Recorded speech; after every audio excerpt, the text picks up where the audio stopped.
festive atmosphere at Fenway Park for the third game of this four-game series between the Red Sox and the Kansas City Royals. Hi again, everybody. I'm Don Orsillo, and welcome to Red Sox baseball. Red Sox looking to turn it around tonight against the Royals, and they're hoping for some good starting pitching. It seems so far this season for the Red Sox, they've gone the way of the starters. Last night, a tough start for the Red Sox and a tough result. We look at some of the numbers for Boston. In the 7 wins, the starter during this last stretch has went at least 6 innings every time and has went at least 8 innings 4 times. In the 7 wins, the Sox starters have not allowed more than 2 earned runs, and 5 times they've given up 1 or none. Red Sox starters are now 21-13 on the season with an ERA of 4.52. The 21 wins rank 4th in the American League.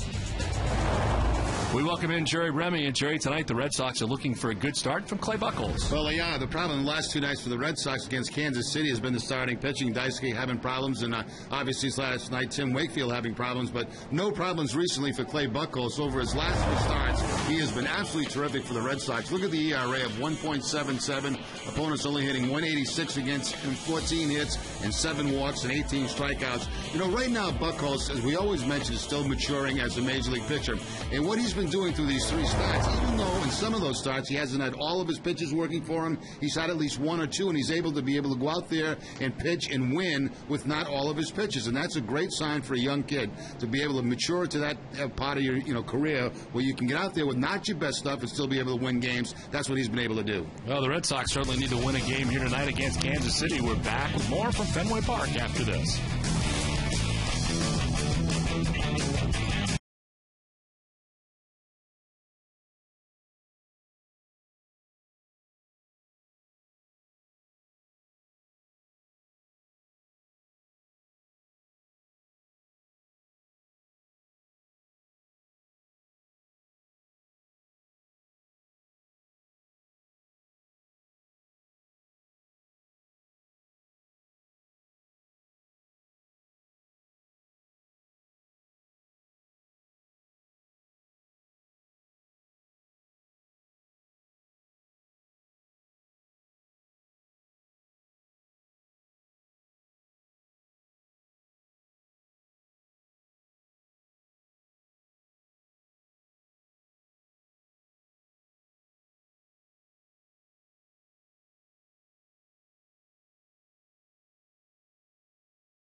The Red Sox have dropped the first 2 games of this series, and tonight they got to deal with Zach Greinke. It's Game 3 of the 4-game series between the Kansas City Royals and the Boston Red Sox.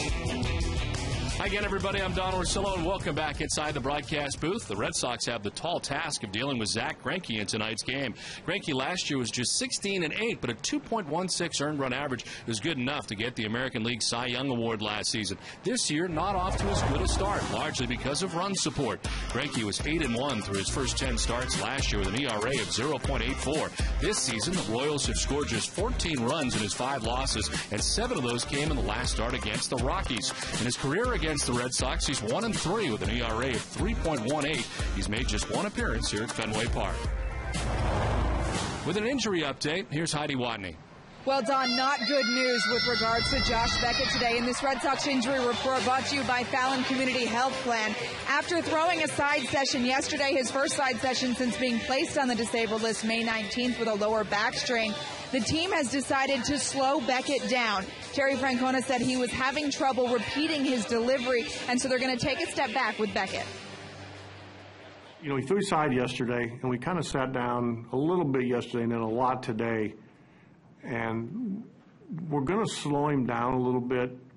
I think the thinking involved is he's not able to repeat his delivery consistently enough, and that worries us. You know, there's just, you know, if he starts changing arm angles, you can run into some problems that we don't need to run into. So until we're a little bit more comfortable, and he's more comfortable, we're going to just slow it down a little bit. Now, Francona added that the team is not only invested in Beckett this season, but for years to come. And rushing him back and potentially having him develop bad habits is not the priority right now, as it is taking it easy and making sure he comes back at his own pace. Don? All right, Heidi, thanks very much. It is Clay Buchholz who's on the mound. We're back with the first pitch from Fenway right after this.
Your New England Subaru dealers, Dunkin' Donuts. Your New England Ford dealers. And by Olympia Sports, the official sporting goods retailer of the New England Sports Network. Hey, good evening once again, everybody. Welcome back to Fenway Park. Red Sox and Royals for Game 3 of this series as the Red Sox have taken the field. Check out the Kansas City Royals starting 9. Scott Podsednik is in left field leading it off with Mike Aviles at second base. David DeJesus in right field bats third. Billy Butler is at first base in the cleanup spot with Jose Guillen, the DH. Alberto Callaspo is at third base with Mitch Meyer in center. Yudensky Betancourt, the shortstop, bats 8th. And Jason Kendall does the catching. He bats 9th. Clay Buchholz on the mound trying to right the ship for the Red Sox, his 10th start of the year. 6-3 mark with a 3.07 earned run average. Opponent's hitting at .257 against Clay. He is 2-1 in his career against Kansas City. And last time out, a win against the Tampa Bay Rays, a 6-inning effort, giving up 6 hits and just 1 run. He walked 1 and struck out 8 batters. The Red Sox defense is 4th in the American League. They've made 28 errors on the season. Adrian Beltre will be at third base. Marco Scutero, the shortstop. Dustin Pedroia at second. And Mike Lowell gets a slot at first base. Left to right, Jeremy Hermida, Mike Cameron, and J.D. Drew. And Victor Martinez doing the catching for Buchholz. Umpire crew tonight, Paul Schreiber has a play calling the balls and strikes. Rob Drake at first base. The crew chief, Joe West, at second, and Angel Hernandez is the umpire at third. We're available. This telecast can be heard in Spanish by selecting the SAP button on your television remote. Enjoy the game. Buenas noches, amigos. Well, beautiful blue skies above Fenway Park at the moment. It is 68 degrees. The breeze out to center field at 11 miles per hour, and mostly cloudy is the forecast tonight. Tarp was on the field for some of the afternoon. Teams could not take BP as the tarp was on the field, but it came off. And Red Sox and Kansas City Royals starting on time tonight. Scott Podsednik standing in on the left side to get it started. Buchholz ready to work, and the first pitch of this one is in there for strike 1, and we're underway. Podsednik at 290, 2 home runs and 17 runs batted in.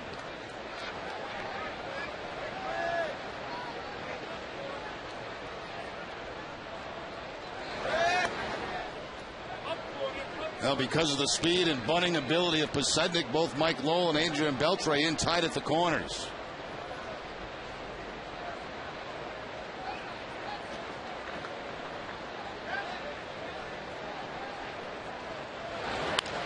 Back at Buchholz and through into center field.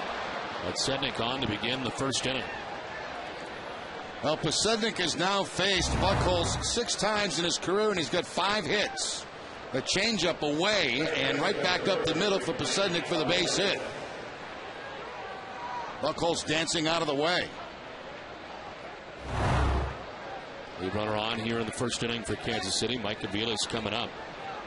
Aviles, the second baseman, at 341, 2 home runs and 5 runs batted in.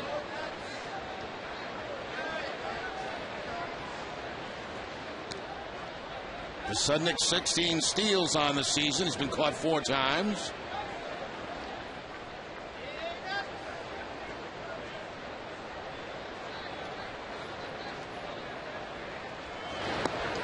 Downstairs. And it is ball 1 to Mike Aviles. And for Clay Buchholz, it is 3 straight wins and 5 out of his last 6 decisions.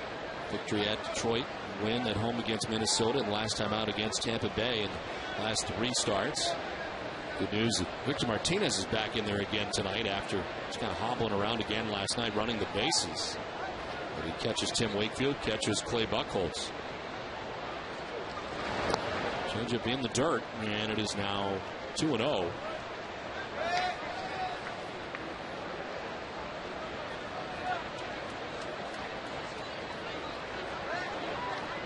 Not so good news on Josh Beckett today.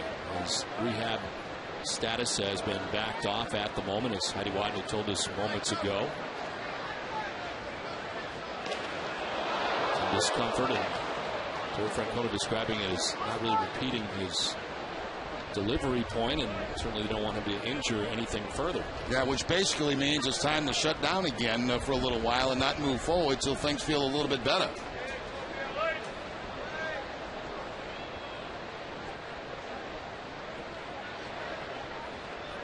.2-0 to Aviles. Buchholz backs off and looks the runner back.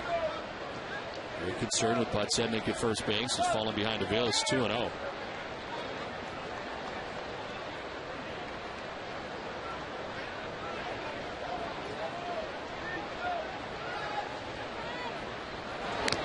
This one tap foul. 2-1. Yankees played day baseball today. They had a good-sized lead of 10-3, but they'd lose today. 13-11 to the Cleveland Indians. The Indians coming from behind and doing a lot of their work against Jabba Chamberlain late in that game today at Yankee Stadium. So the Yankees losing today. Tampa Bay will be at home tonight against the Chicago White Sox. Red Sox beginning the day 6.5 back of Tampa Bay. Blue Jays won today. This is on the ground, is short. Scudero turns and fires to second for one. On to first for two. They turn it. Nicely done and a good start from Scudero at short. At first, it didn't look like it was going to get done because it did take Scudero quite a long time to get this ball out of his glove. Looked like he had trouble getting a handle on it, but Pedroia very quick at second base with the turn, and they get Aviles at first. Pedroia using that bag to protect himself. Backing off the bag toward the outfield side.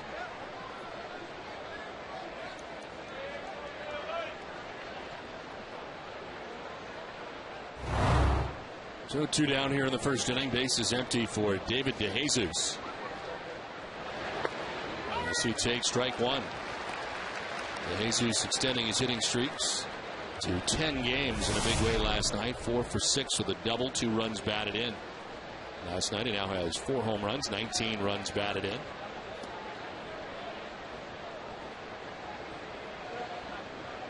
In this series he's gone 6 for 10. 2 doubles and 4 runs batted in. Again, a 10-game hitting streak.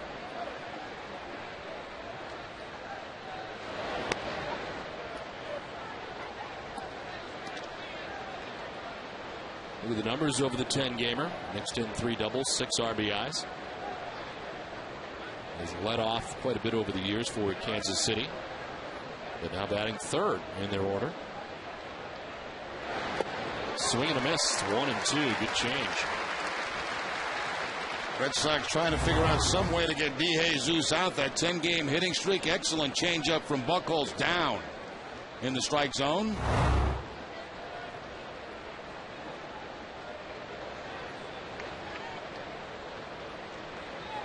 Billy Butler waits on deck, the cleanup hitter for Kansas City. In the dirt, and it is 2 and 2.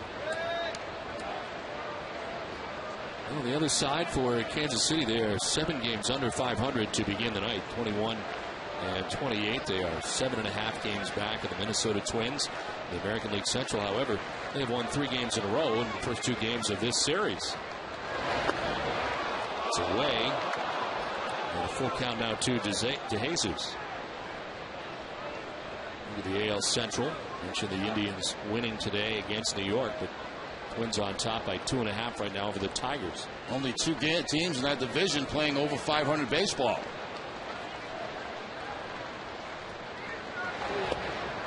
Down low, ball 4, and a 2-out walk for DeJesus.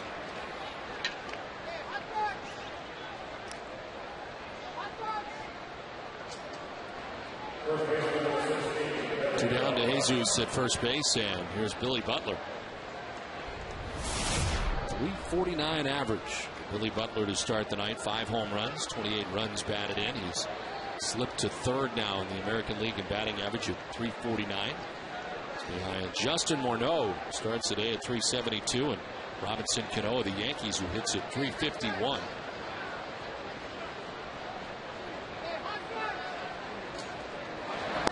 Butler is now third in average. Fourth is Boston's third baseman Adrian Beltre, sitting at 342 now. Fourth in the American League. Butler riding a 5-game hitting streak coming in.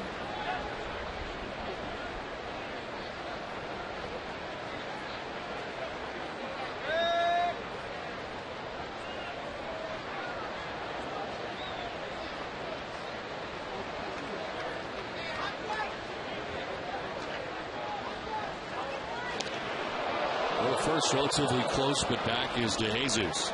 DeJesus with a couple of steals, been thrown out twice. Again, another base runner that uses that open stance at first base. Diving back toward the outfield part of the first base bag.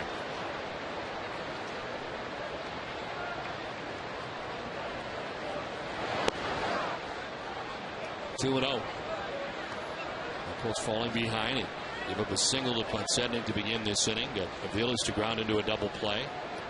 Jesus walks with 2 outs. Runner at first base.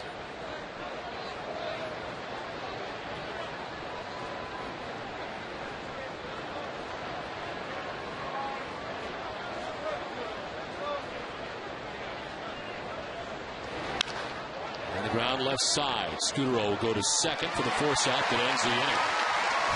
Half an inning done. The Red Sox are coming up.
Scoreless here at Fenway Park. It's a nice depiction, Jerry, as we head to the bottom of the first inning. Welcome to Fenway. As on the mound tonight for the Kansas City Royals, last year's American League Cy Young Award winner Zach Greinke. His 11th appearance of this year, just a 1-5 mark, 3.57 earned run average. Run support's been a big deal, and last time out was roughed up by the Colorado Rockies. He took the loss, 8 runs, 7 earned. Marco Scudero takes strike one.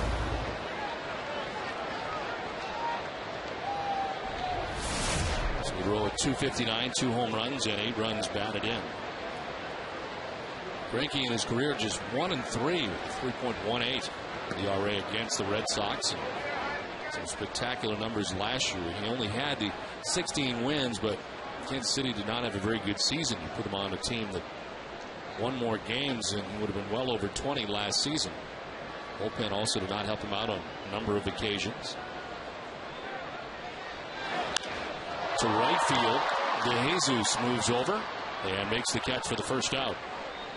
Let's check out the Red Sox starting lineup. Brought to you by your Chevy dealers, as Marco Scudero is at shortstop, Justin Pedroia at second base, David Ortiz at DH, Victor Martinez doing the catching with Beltre at third base, Drew in right, Mike Lowell at first base tonight, Jeremy Hermida in left field, and Mike Cameron in center field bats ninth.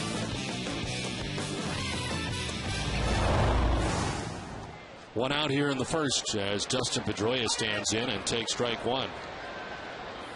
Pedroia hitting at .259 with 8 home runs and 25 runs batted in.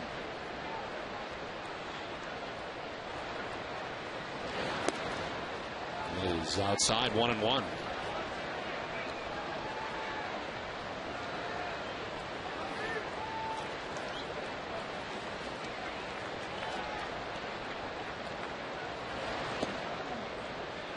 Missing, and it's 2-1. Well, the Red Sox with a new third base coach tonight. DeMarlo Hale taking over at third base with Tim Bokar away at his son's graduation tonight.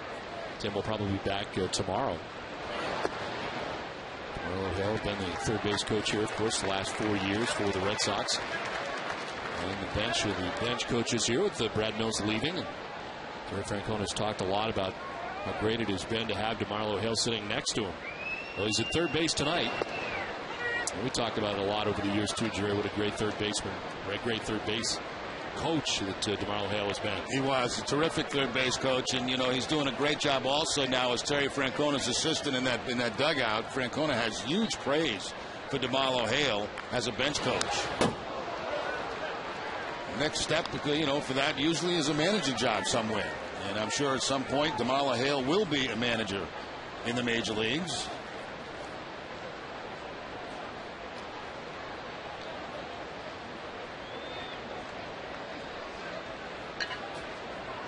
One down here in the first. Pedroia waiting on a 3-2. As he chops it foul, we'll do it again.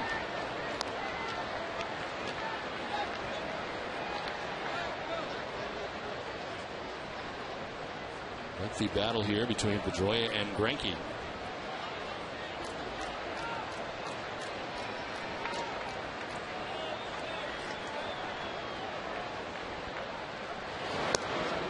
Inside ball 4. And finally Pedroia gets the walk. The Kansas City defense is 11th in the league. They've made 33 errors on the season. Alberto Callaspo at third base, Yuniesky Betancourt at shortstop, Mike Aviles at second, and Billy Butler at first. Left to right, Scott Pasetic, Mitch Meyer, and David DeJesus. And once again, Jason Kendall doing the catching for Greinke. A one-out walk for Dustin Pedroia. And David Ortiz checking in as he continues to bat in the 3 spot for the Red Sox. DH at 265, 10 home runs, and 28 runs batted in. Tonight, Victor bats behind him in the cleanup spot. Of course, Kevin Youkilis out of the lineup tonight. As Ortiz with a swing and a foul tip. Youkilis getting the night off.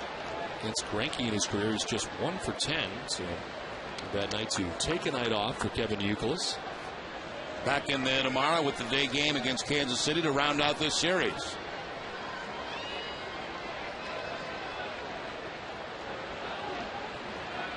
David with a 6-game hitting streak at 364 with 2 homers. What has been a fabulous May for Big Papi.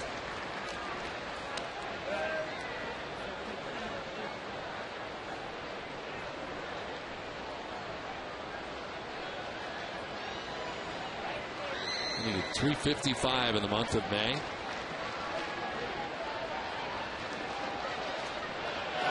Ortiz to right field. DeJesus back towards the corner onto the track to make the catch. And it is Pedroia scrambling to get back to the bag at first with now 2 down. That was a line drive that DeJesus had to quickly run down in the corner. He does, 2 down. Yeah, it looked like a changeup from Greinke that stayed up in the zone, and Ortiz able to hook the ball and hook it hard. Just a little bit out in front of it, and that's the reason it falls short of a home run. Here comes Victor Martinez, part of our key matchup. It's brought to you by your New England Honda dealers.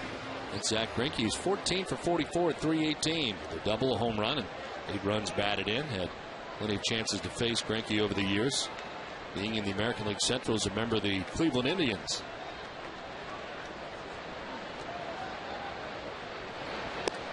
Breaking ball in there for strike 1. See, Greinke basically fastball be 90 plus.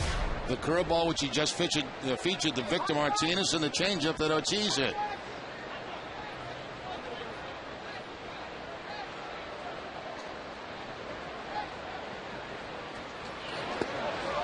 That's a strike on the outside corner, and it's 0-2.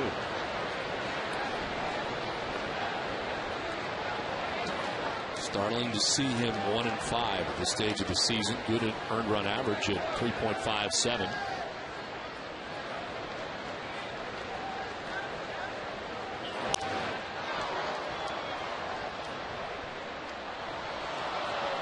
Red Sox baseball on NESN is brought to you in part by Eastern Bank, the official bank of the Red Sox television network. Eastern Bank, the best team in banking.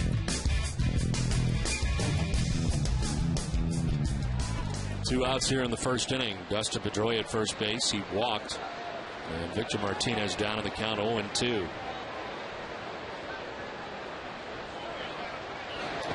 In the dirt, gathered by Kendall for ball 1, 1-2.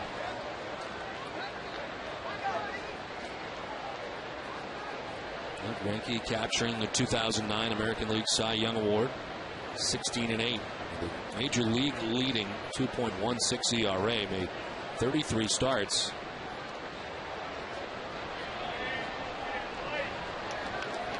Fourth Royal to win the Cy Young. This one chop foul. Two-time winner Brett Saberhagen, who won in 85 and 89.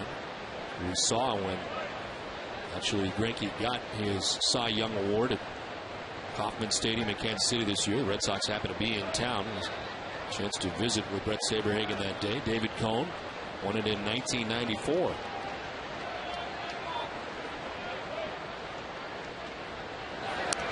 Sliced foul, and it's still 1-2.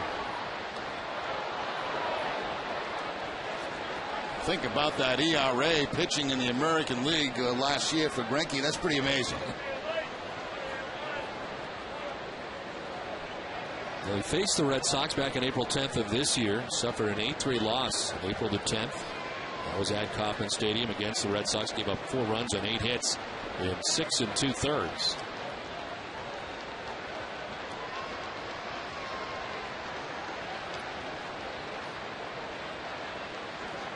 He's 0-3 in 5 road appearances this year. At a solid 2.65 ERA away from Kauffman Stadium. 1-2 is a soft ground ball towards Aviles at second base. Victor Martinez is erased, and so are the Red Sox in the first inning. Played 1, no score for Fenway.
Maybe from Maine, but they're Boston loyal. And hoping the Red Sox beat the Royals tonight in this 3rd game of the series.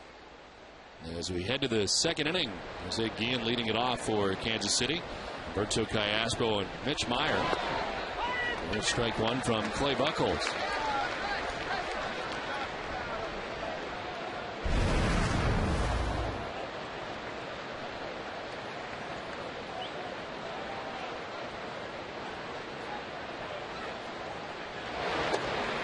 Ball in there for strike 2, and it's 0-2. In at 261, 11 home runs, 33 runs batted in. He has been the DH in all 3 games of this series. 1 for 5 with a walk in last night's game. And got hit by a pitch in the first game of the series. Now a major league leading 8 hit by pitches on the season.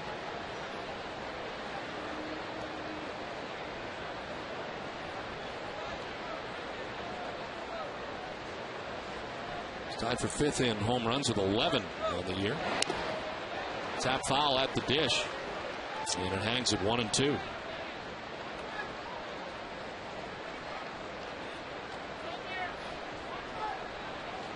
Diaspo waits on deck, and then we'll see Mitch Meyer.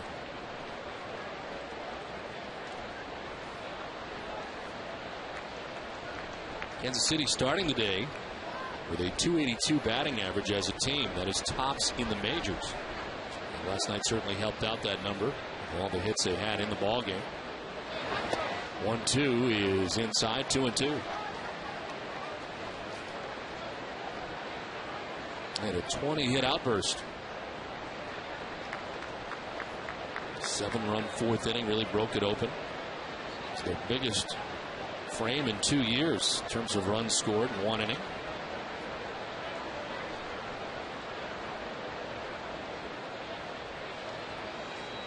But he had at least one hit in last night's game. And a tough night for Tim Wakefield. Swing and a miss. The end strikes out for strikeout for Clay Buchholz. One down. Once again, a good changeup. This one stays a little bit up in the zone, but no contact by Guillen. Guillen has now struck out 46 times on the season.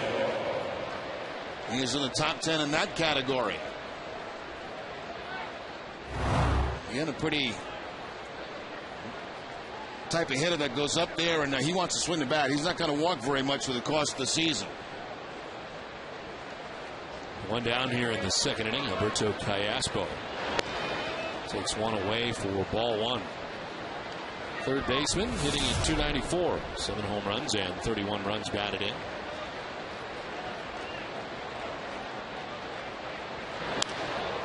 This fly ball to left field. Hermida heads over towards the corner to make the catch on the dirt. 2 down. At FWWeb.com, learn all you need to know about York air conditioning. York offers double the efficiency of older air conditioners, and many models qualify for federal and local tax credits. Cool off at FWWeb.com today. 2 down here in the second inning. Mitch Meyer, the batter, center fielder, hits out of the 7 spot.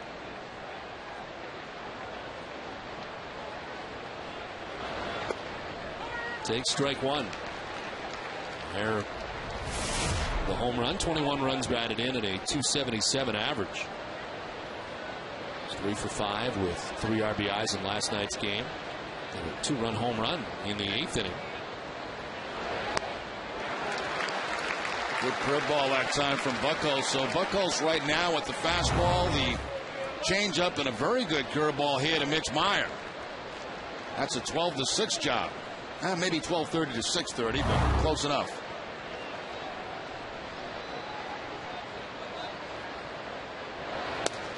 Swing and a miss with very quick work of Mitch Meyer and the Royals in the second inning.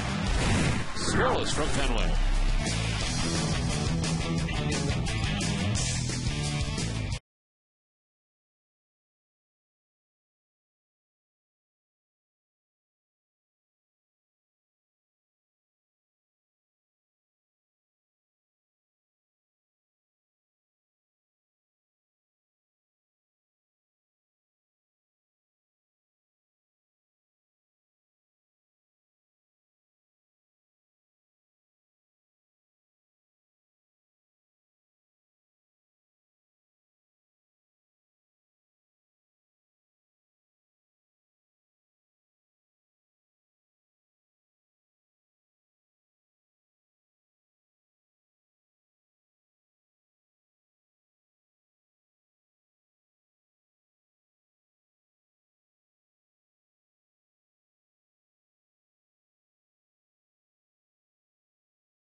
Scoreless here at Fenway Park as we move to the bottom of the second inning. Adrian Beltre, J.D. Drew, Mike Lowell to bat in the second against Zach Greinke. As Beltre takes ball 2, it's 2-0. I mentioned Beltre starting the night hitting at .342, 5 home runs, 34 runs batted in. The average is now good for 4th in the American League in batting average. Also with those 34 runs batted in, that puts him 10th in the American League. He has multiple hits in 7 of his last 10 games. Hitting at .487 of the last 10 games. 3 home runs, 13 RBIs. 2-1 opposite field liner that's in for a base hit in front of David DeJesus. Let's check in with Heidi.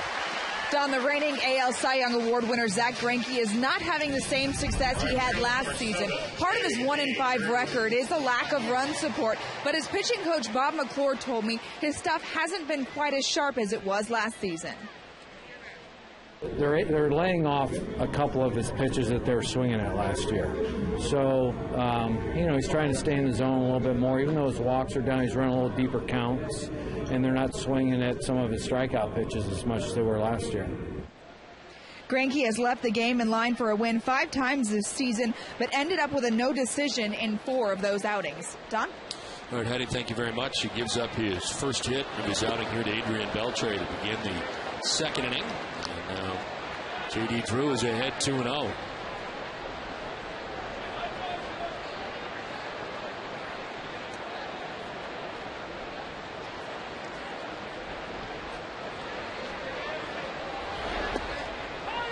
There's a strike, and it's 2-1. Drew was 0 for 4 in last night's game. He was 3 for 8 in the series. And overall, 276, 6 home runs, and 30 runs batted in.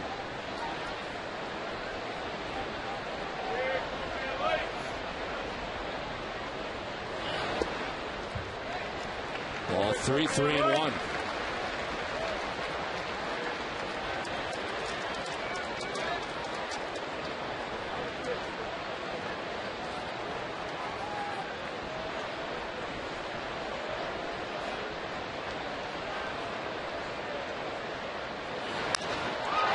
Field. Hudsonik moving back. Off the scoreboard. Plays to Karen. Beltre to third. To second with a wall ball double. There's J.D. Drew at second and third. Nobody out. Now, this is one thing that J.D. Drew has been doing, I think, more this year than I've seen him in a long time, and that's use the opposite field. Gets a fastball that's tailing away that time and uses that left field wall to his advantage. So the Red Sox, second and third, nobody out.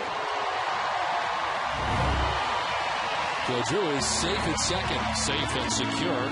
New York life.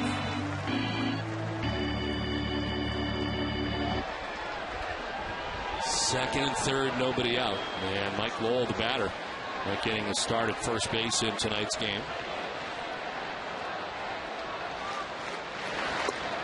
As he takes strike 1 over the inside corner. He has not appeared in a game in 7 days. That was at Philadelphia's last at bat.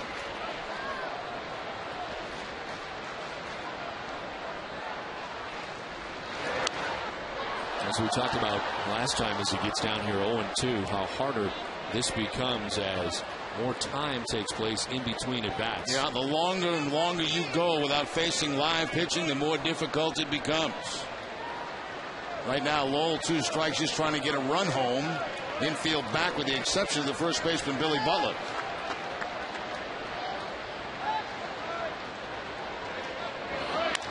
On the ground towards second base. Aviles to go to first, and a run will score. Beltre from third. Red Sox lead it 1-0. J.D. Drew takes third on the ground out for Lowell, who picks up his 10th RBI of the season. You could clearly see Mike Lowell there with 2 strikes, cut his swing down and just try to make contact. That infield's back. Get the ball on the ground if you have to. He does, and gets the run home from third base. Lowell picks up his 10th RBI in part-time play. Now with 1 out, they bring the infield in. Jeremy Hermida, the batter, and he takes strike one over the inside corner. 95 that time from Greinke. He did 215, 4 homers, 25 runs batted in. He's had a flair for the dramatic throughout the course of the season. As he takes strike two, another 95. He thought that pitch was down and out of the zone.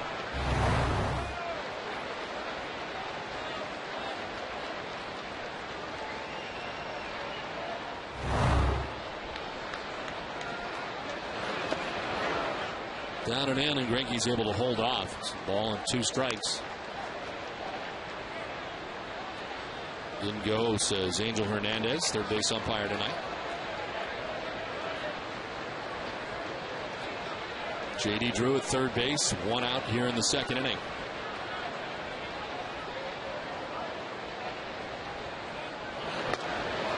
In tight, 2-2. Greinke right now trying for that strikeout. Man at third base, 1 out. So Mike Cameron waiting on deck.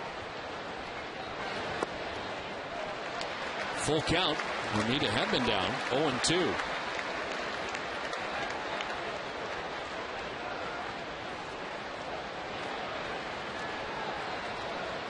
About to be the 40th pitch. Bob McClure hit that clicker he's got in his right hand.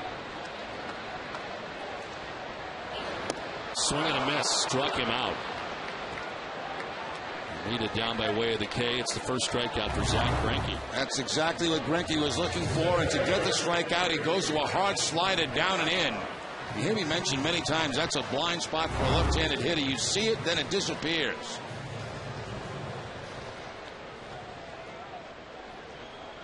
So 2 down in the inning. Mike Cameron, the batter. 268, no home runs, no RBIs for Mike so far. Lengthy stint on the DL as he takes strike one.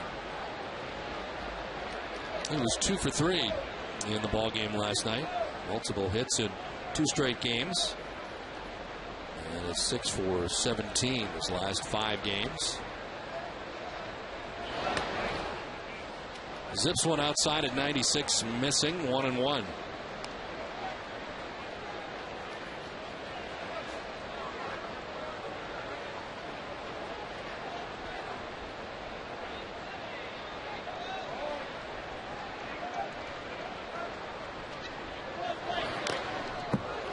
For every Red Sox game that goes into extra innings, the Sox get a save. CVS Pharmacy will donate $500 to Children's Hospital Boston. CVS Pharmacy is the official pharmacy of the Boston Red Sox. 2 outs. J.D. Drew at third base. A run in against Zach Greinke here for the Red Sox in the second inning. Mike Cameron trying to deliver another. To third base, Callaspo. The throw that's in time to get Cameron and ends the inning. Red Sox get a run. We play 2. It's 1-0 Boston.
1-0 Red Sox on top of the Kansas City Royals. We play to the third inning, and Ineski Bencourt leads it off.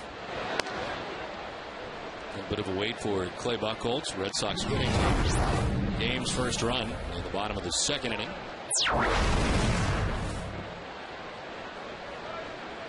Ineski Bencourt, Jason Kendall, and Scott Podsednik to bat here in the third inning. Fouled off to the left, and it's a ball and a strike. Betancourt's been pretty hot, 7 for his last 12, a 3-game hitting streak. Of course, hit the grand slam last night. Last batter that Tim Wakefield faced before departing.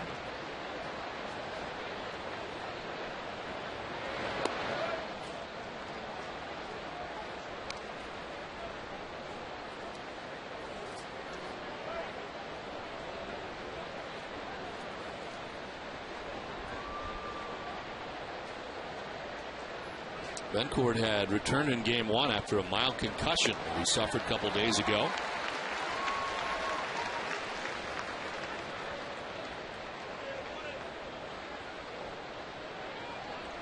Last night was his second grand slam, his first since August of 2007. He was a member of the Seattle Mariners at the time. Grounds it foul, do it again, 2-2.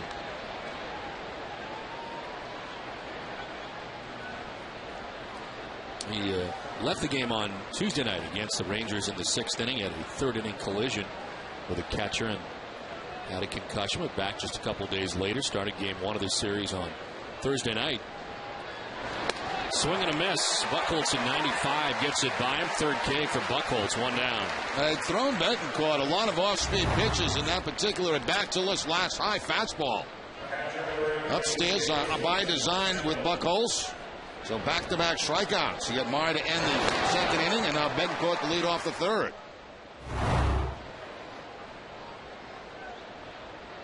One out here in the third inning. Jason Kendall, the batter. And he takes ball 1 away. Kendall at 285. No home runs and 10 runs batted in. Started all 3 games of this series.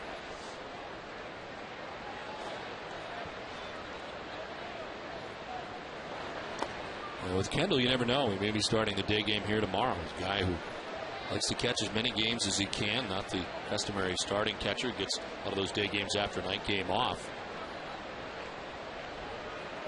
In fact, he is 5th all time in games started behind the plate. 1,919.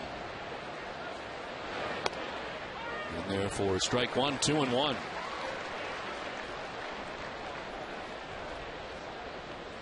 He was 2 for 4 in last night's game. Both his hits came in the same inning. A 7-run 4th inning.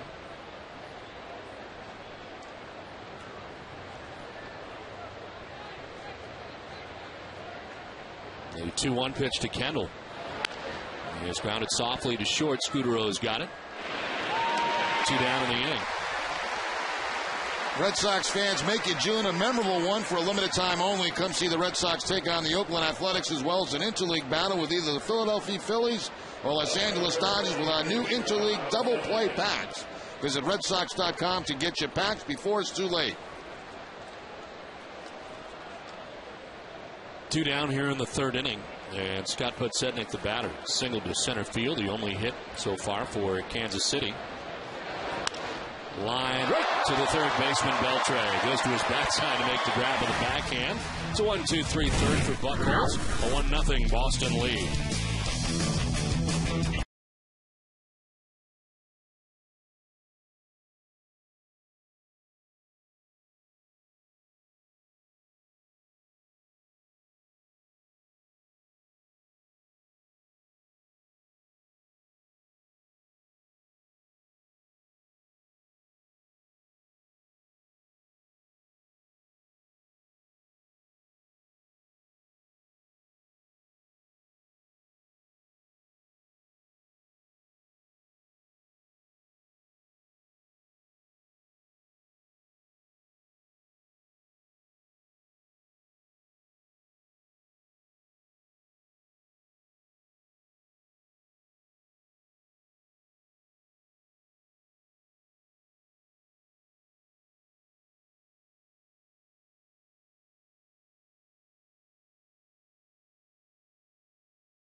With the Sox off Monday, take the time to watch the Stars of tomorrow play today when NESN's coverage of minor league baseball begins. Sox top prospect Casey Kelly gets a start as the Portland Sea Dogs host the New Britain Rockcats at Hadlock Field on Monday at 1 o'clock. Be sure and join our friend Eric Freed. We'll be doing that game along with Kenny Ryan from Portland, Maine on Monday.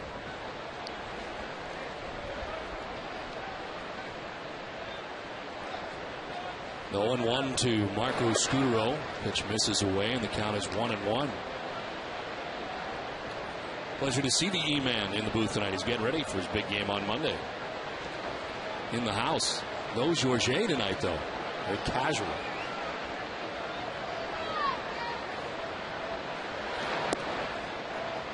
All kinds of our former sideline reporters are in the house tonight as well. Nice to see Tina Cervasio is here.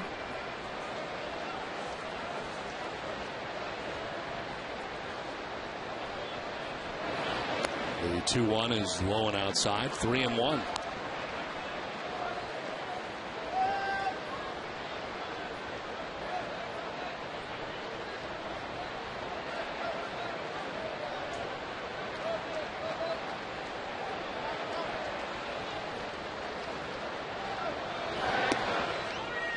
Scutaro takes the strike, and it's a full count. He flied out to right field in the first inning, getting his second look at Zach Greinke tonight.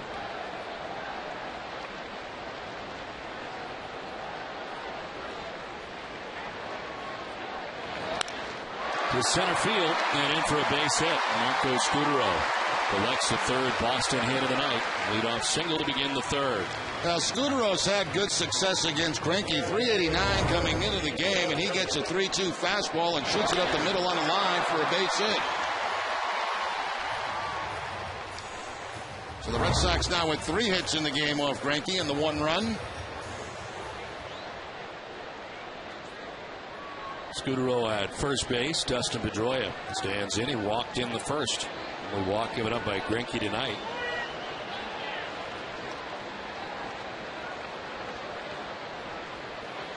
.50 pitches for Zach Greinke. Works here in the third inning with nobody out.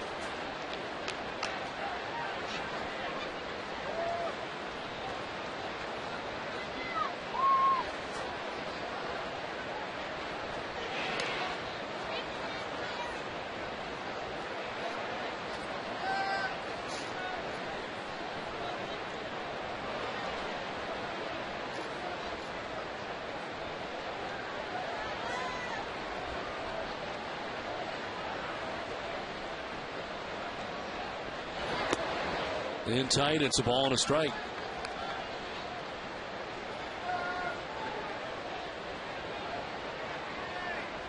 Red Sox have had at least one base runner in every inning. Second straight inning, they've had the lead runner on. That lead runner scored in the second inning. Adrian Beltre with a single. Towards shortstop. Bencourt with a bobble. He'll get nobody. Perhaps had a chance at two, but a bobble at shortstop and an error charged to Yuniesky Betancourt. A real nonchalant looking play here by Yuniesky Betancourt. He's just trying to get rid of that ball too quickly to second base and never really had it in his glove. There was really no need to rush on that ball, but Betancourt seemed to rush and just dropped it. Error number 6 on the season. 2 on, nobody out. A much different look to this inning now. And a chance here for David Ortiz to do some damage as he flied out to the warning track in the first inning, 0 for 1.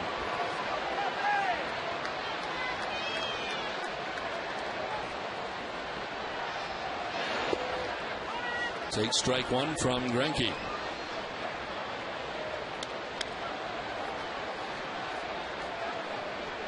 Kansas City's version of the shift at the moment has everybody in the infield at least.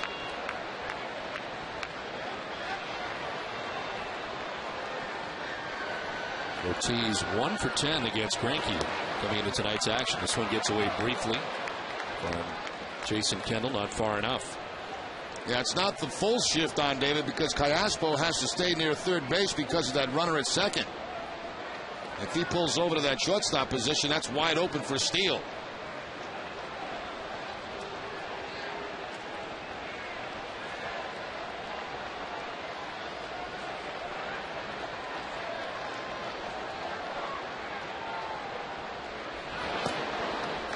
Down and in, ball 2, 2-1.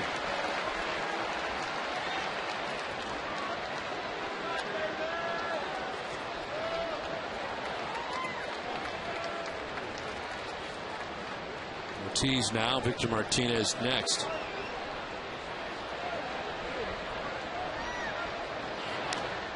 Foul tipped off of Kendall, and it's 2-2.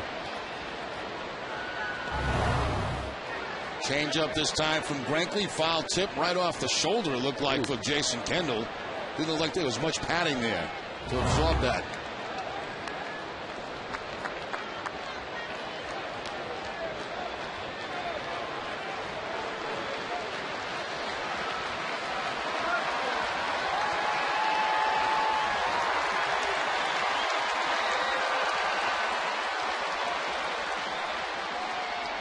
Mentioned the rocky outing last time out for Greinke, no pun intended. 3 1/3, he gives up 8 runs, 7 earned to the Colorado Rockies. 2-2, sliced foul. No pun intended, but it was good. Good stuff. Yeah, that's good stuff.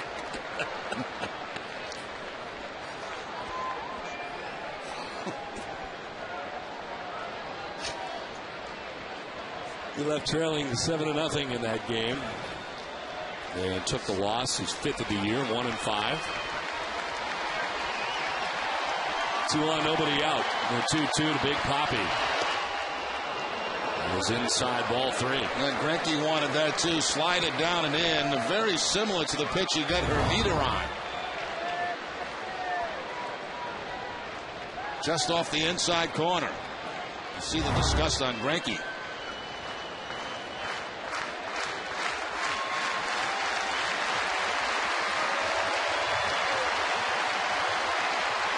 Three-two pitch. Bluff off the backside, and back to second goes Scutaro.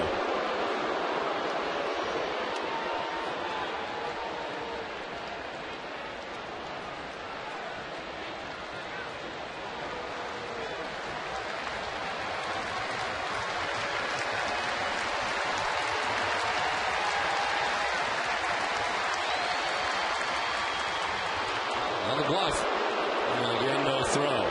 Apparently, Greinke thinks they're running on the 3-2 count. And Jason Kendall out to get him back focused on David Ortiz.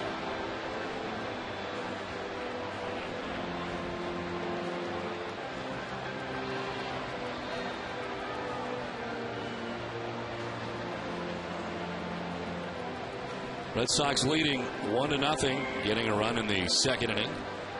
And a single in this inning, an error charged to the shortstop Yuniesky Betancourt. 2 on, nobody out. And a chance here for Ortiz to do some damage with a full count.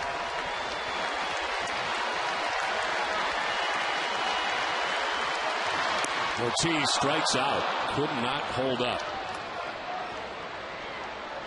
Right back to that slider goes Greinke. He thought he had it on the pitch before. This time he goes right back to it and gets Ortiz to go around on the swing. Basically in the same location. That's been a tough pitch for Greinke against Ortiz and Jeremy Hermida. So 2 strikeouts for Greinke, 1 out in the third inning. Runners remain at first and second, and here's Victor Martinez, grounded out to second base in the first inning.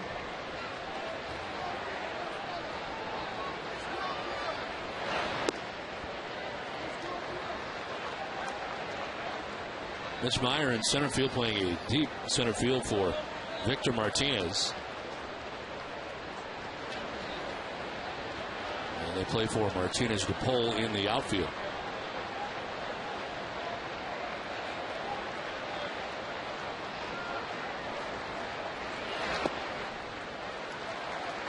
Two and 0.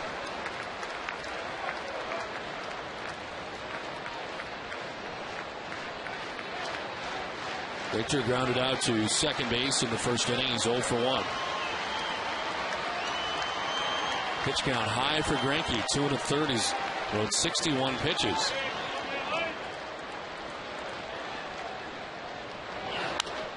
Fly ball to right center field. De Jesus is over, now being called off, and he makes the catch right in front of Meyer, who was calling him off, and they almost collided. Martinez retired, 2 down, and they're working on their communication out there in right center. Yeah, of course, the center fielder's the take charge guy, but you can see De Jesus calling it, and he takes it away from Meyer. Almost a disaster out there for the Kansas City Royals.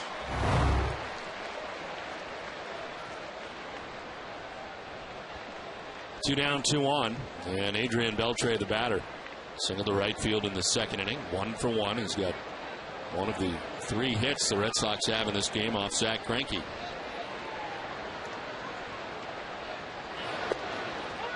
Over the inside corner for strike 1.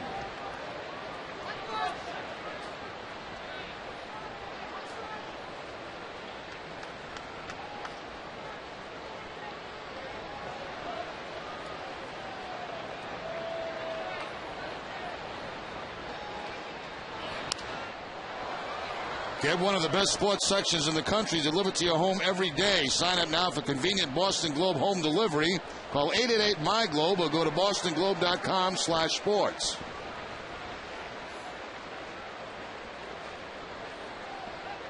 Two down here in the third inning. Red Sox had 2 on, nobody out. Greinke has 2 outs in the inning, and the base runners have been unable to advance so far. Adrian Beltre waiting on an 0-2 pitch.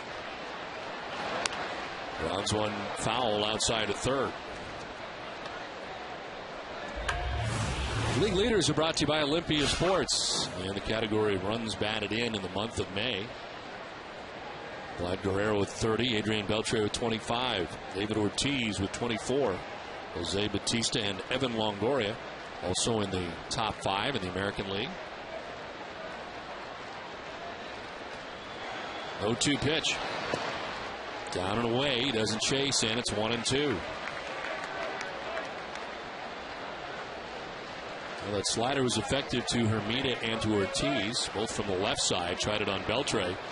The right-handed batter this time, but he didn't chase. 1-2.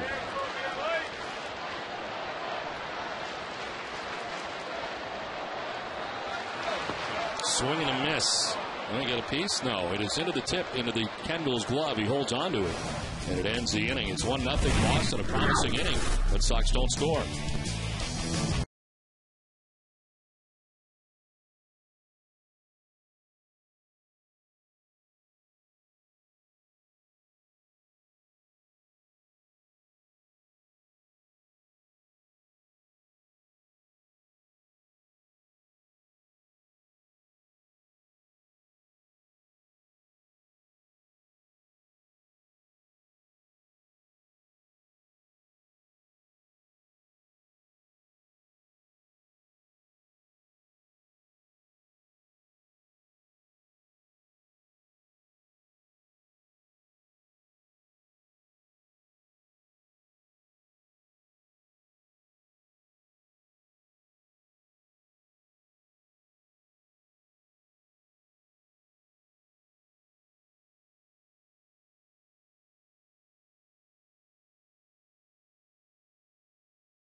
One nothing Red Sox on top of the Royals, top half of the fourth inning. Mike Aviles takes strike 1.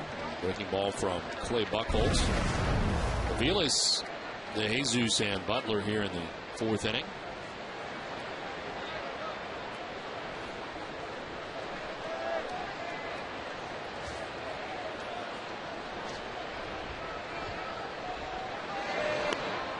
swing and a miss.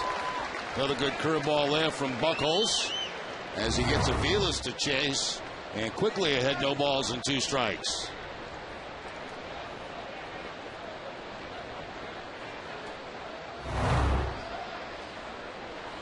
Pitch 41 of the night for Clay Buckholz. 0-2 is grounded foul, and it's 1-2.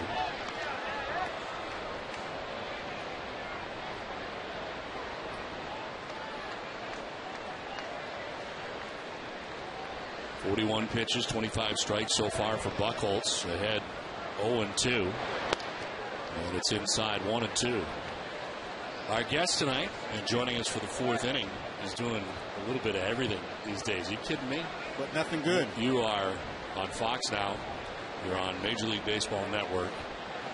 Beyond that, more importantly, you're on NESN. I'm with the boys and now. This is to left field and in for a base hit. There's a leadoff single here for Aviles, just a second hit for Kansas City. And if I got this right, you're not officially retired yet either, right? I mean, you're still playing a little bit. No. The Northern League ate me up last week, and once I go 5 for 23 in that league, I'm retired. Gary, that's it. Let's just get that out in the open. Maybe they're below hitting speed, though. I don't know. So you're done then? Your baseball career is over then for now? If Theo needs me tomorrow night, no, I'm not done. But, yeah, okay. I mean, the phones aren't ring off the hook when you hit 230 last year. You're in town. If he wants to call you, right here. It's only 3:08 to left.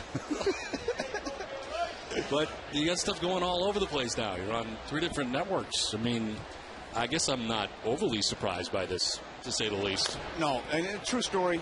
And, Jerry, I don't know if you've ever been released, but when you get released, it's an empty feeling. And I've always shook guys' hands. I've always said, hey, good luck. And I was that guy. I was the guy getting released. And you've been around it 17 years. You played 12 years in the big leagues. That's all I knew was to get ready for stretch, get ready for the game. And, you know, I left empty. What do you do? Well, I want to stay in the game. I got all my guys. That's all my relationships and friends. And so I got called and did 30, agreed to do 30 shows on MLB Network.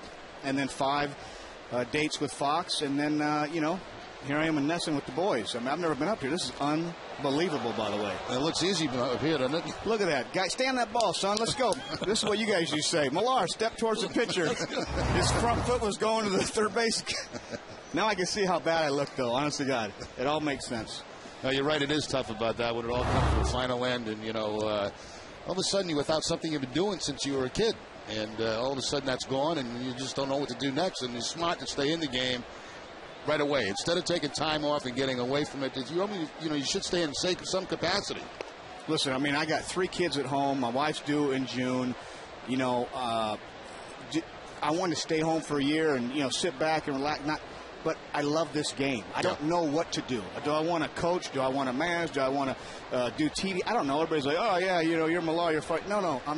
I don't know what I like. So I said, you know what?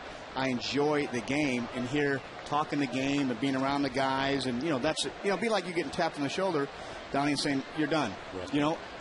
I don't know anything else. I'm pretty dumb. I can hit a heater. That was it. You're not the only one up here that's dumb. You're not the first who's worked on this level who's not very smart. I mean, that's it. I can hit a fastball. That's all I know how to do in life. I don't know the 50 states, but I feel comfortable talking baseball. You were doing some coaching last night with David Ortiz in the dugout. I'm telling you, Poppy's got a swagger back. And he popped up to short last night, hustled all the way to second. That's the swagger we're looking for. I mean, he just missed that ball. And you know what, David, I felt bad for him because he was 0 for 7, and we started answering the questions. Can David hit the fastball again? Yeah. I mean, they don't understand. It's 600 at bats, but everything's magnified in the beginning, and that's what happens. But he's got feelings, and he got broke down, and he lost his confidence, but he's back. As fresh as you are off the field, I know that a lot of times guys in the dugout say they don't listen, they don't hear it, but you have to hear it. I would imagine in this town especially. They're lying. You hear it, you know it. Either your wife or your mom or your aunt. You might not be the guy. Right. But somebody knows who's talking about you because it taints you. I remember Manny Jaw got a ball to Tampa back to the pitcher. We were on the road. He got back. We were on the road for 7 days. He got back, and he was getting booed. Yeah. Well, you don't know why he's getting booed, but there's a 24-hour show of WEI blasting Manny Ramirez, and it goes on for those 6 days. And then you get back, and But in their defense, in that case, it was deserved because what he did in that game by not running out of ball, walking back to the dugout, in my opinion, was disgusting. It was embarrassing for the game of baseball. 100%. 100%. And what he does at times is disgusting. It drives you crazy. My point being is, though, that goes on for 6-7 days. We're in Cleveland. We don't know what's going on. Right. And then you get back, your first at bat, you're getting booed. Well, Remy didn't hustle out a ball back in Anaheim 7 days ago. But that's what happens in a market like this. 3-2 to David DeJesus. Aviles at first base. It's better than not being noticed. No doubt about it. I mean, I'm telling you, it's a wonderful place to play, but you got to have thick skin and have fun with it. There's ball foreign down to first base goes to Jesus. Second time he has walked against Buchholz. Well, that's what I thought, Kevin, that made you guys special in 2004. I always felt like that group was different than any group that I had been around since doing this job, and even groups that I played on with the Red Sox, is that you guys did care and did know what was going on, but you fought your way through that stuff. Listen. Oh, sorry. No, go ahead. No. The only thing I can say is you and I can have $200 million and tell me you can't buy what we had. Right. That's a fact. This isn't about, we're talking about 04 again, oh, my God, turn the page. I got that part. Don't want to be that guy. But the specialness that we had, I mean, you couldn't match me and Giambi up. He's way better looking, way better as a player, way richer. So, Cano and Mark Bellhorn. Jeter and Orlando Cabrera, Billy Miller and A-Rod. It didn't match up. Right. Why were we... We were a close-knit. We were a team. We weren't the best players. We knew that. We have terrible bodies. We knew that. Trot Nixon and whoever, and Sheffield and Bernie Williams and Johnny Damon. It just didn't make sense. But we were a group that believed in each other. We were a group that just stayed together. And you're with us. That was one of the funnest times that I've had, really. Yeah. I mean, following that group in 2004. Just amazing. It's 0-1 here. Its first two have reached. And Butler with a swing and a miss. It's 0-2. You've said a lot of things over the years, but one thing that resonates throughout it all was that video clip of you saying, don't let us win one. Don't let us win one. And sure enough, you did, and you guys came all the way back. I mean, it was nothing more true than what you said. I did not know how we were going to win Game 4. That's the truth. I didn't like the matchup. I didn't know how we were going to do it. And I just said, don't let us win tonight. That was it. Yep. I knew if we won tonight, and it gives me chills thinking about it, and that's the truth. Remdog, those are real goosebumps. And I'm going to start tearing up right now. I don't care how long it's been. And all the fans, that's it. But if we won Game 4, I knew they had Pedro 5, Schilling 6. Those were completely done. Good pitch right there. And then you had the human factor in Game 7. Right. And that's the truth. Anything can happen when Johnny hits 2 home runs and drives in 6, and, the rest is... That was the World Series, really. Yeah. That was the World Series. You're exactly right. And then you just blow through the Cardinals after that, and just when this is all done for me, that'll be the season that I'll always remember. I always will, because you broke the curse. You broke everything that's always been around here, hanging over every player's head that's been here forever. But I thought it was we were all family members. You guys, us, the city, Theo. There was no egos. It was like we're all one. We all want to make this happen, and they're coming up again. They're coming up again. More goosebumps. We're getting to see. I'm telling you right now, that's not fake. But wasn't that the truth? We're sitting back at the plane.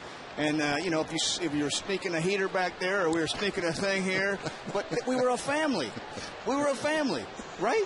Sorry. I'm going to get some people in trouble. No, but you know what I'm saying. It was just like the whole town seemed one, and that's the truth. Plus you had characters. I mean, these guys had characters. Yeah. The 1-2 pitch is grounded foul. Now, you got a little bit of trouble after that. You go to the Baltimore Orioles. You're an Oriole. But yet you come back here to Fenway Park during the playoffs, run out of first pitch, and then you do a lineup thing. And that didn't go over too well in Baltimore up here. They called me, asked me, I said, listen, you got to call Andy McPhail and get permission. It wasn't like I showed up Game 7 and raised my hand like, hey, can I throw out the first pitch for Game 7, guys? There he is. Yeah. They called Andy and the Orioles, gave permission to Larry and the Red Sox. And you know what? I said, let's do it. It's obviously a little odd. It's like Remy said, or Franco said, only Millar can get away with this. Yeah. Maybe he's right, because I'm the only dummy that would do that in the same division. But it's something that it's hard to explain. Once you're a part of this nation, it's a part of you forever. That was my next question to you. After going to Baltimore, going to Toronto, continuing your career, you still always wanted to be here. Well, that's it. Once you're a part, you played here. You know you are a part of. But now the Florida Marlins are always a part of me. That group we had. I mean, it's my first time coming up, and Dempster and Lowell and all these guys that when we went through our growing pains. To third, a chance for 2. To second for 1. Pedroia gets taken out, but gets it off.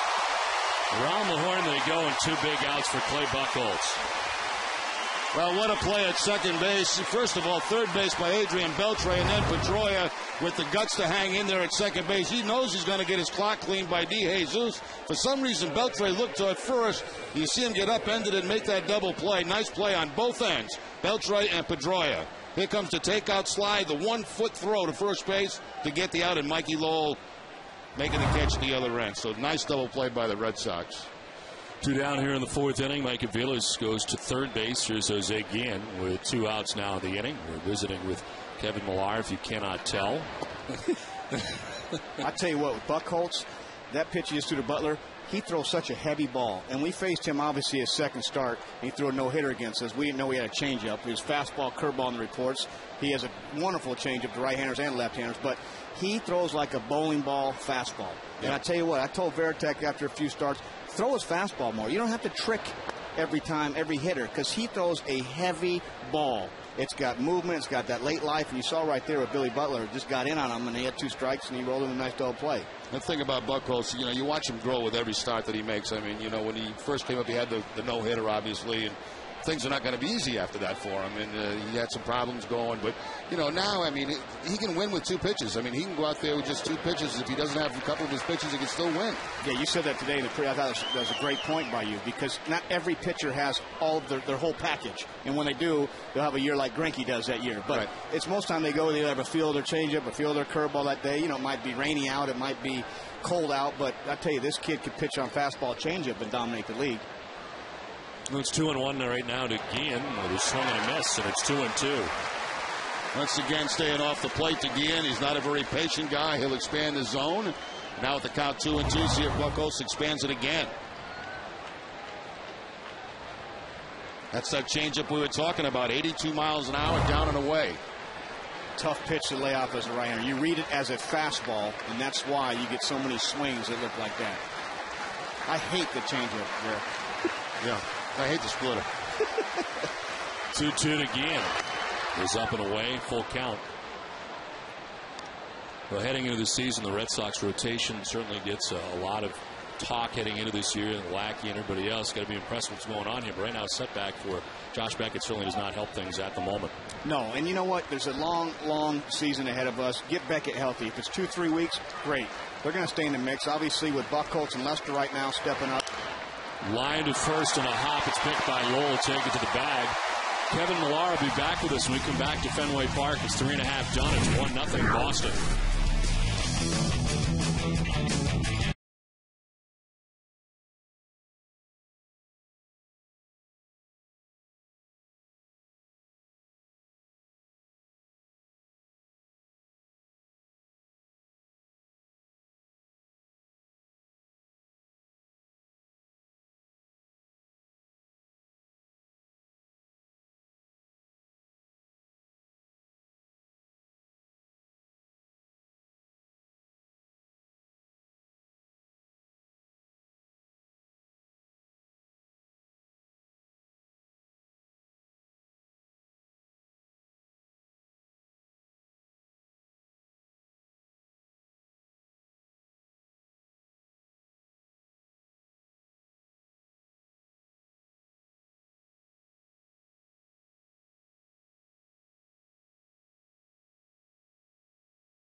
Bottom of the fourth inning, J.D. Drew leads it off. Red Sox on top 1-0. Visiting with Kevin Millar here at Fenway Park. And Kevin, last night we saw you down by the dugout and couldn't help but notice Terry Francona, who normally sits on the top step, now moving back down again where he is tonight. And you're not even there, and he's moving back down there again. Hey, that was a great comment by you guys, too, because I remember I'm waving to you guys saying, hey, hi, Kevin.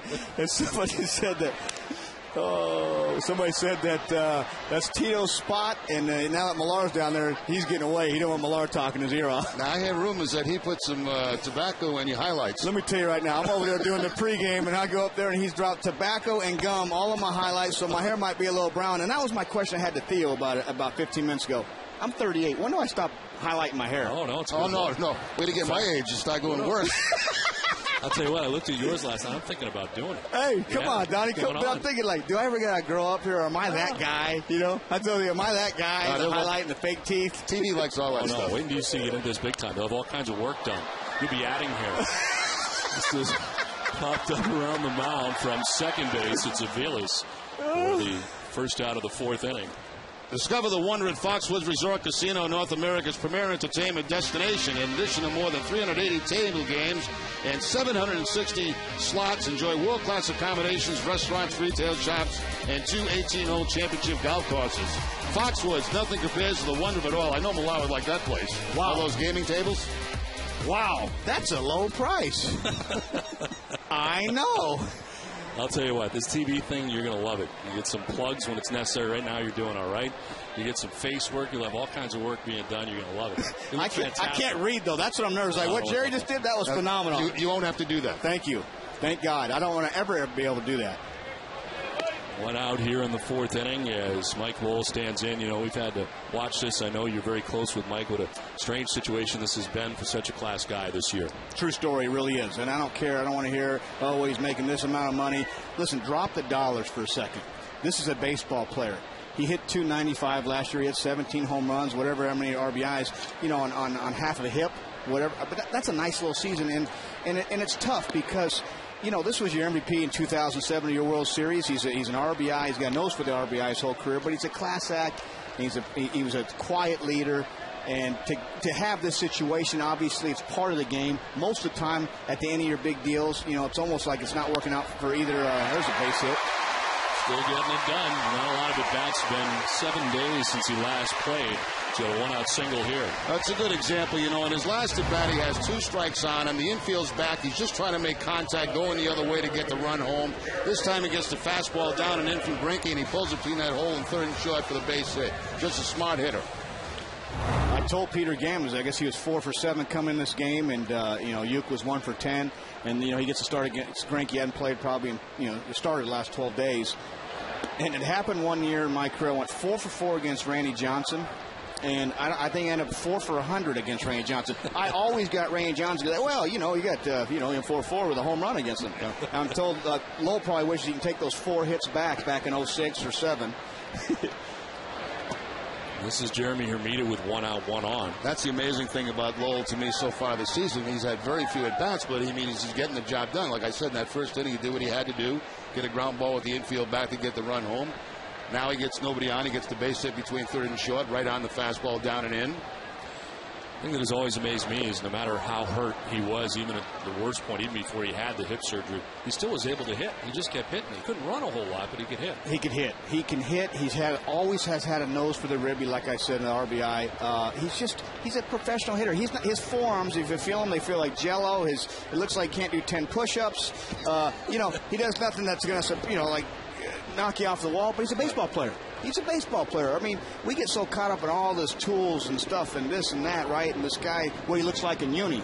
I mean, Mikey, I'm not on. If you ever get a chance, grab his forearms. But there's nothing there. He hits 25 homers and drives in 100 a year. And there they are. I'll go down there. I'll go do that tomorrow. Knock me out.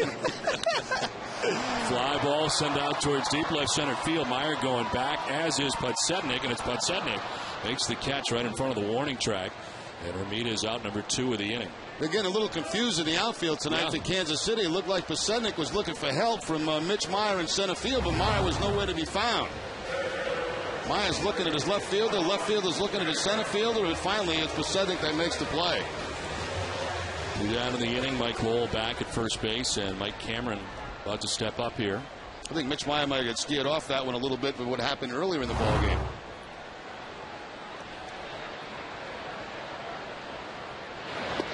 Cameron takes strike one from Zach Greinke, another guy who's faced Zach Greinke in the past. A bit different this year, it seems, so far. He hasn't got any run support, that's for sure. Yeah, I definitely hasn't got any run support, and I didn't think he had his best stuff so far yet, because usually he's at 92 to 98. We haven't seen him really top out. Popped up around second base. This will end our conversation with Kevin Millar. One thing before you go, always take care of your play-by-play man from wherever you go. You're only going to go as far as your play-by-play guy takes you. You're exactly right, and I appreciate you having me.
By Eastern Bank, the official bank of the Red Sox television network. Eastern Bank, the best team in banking.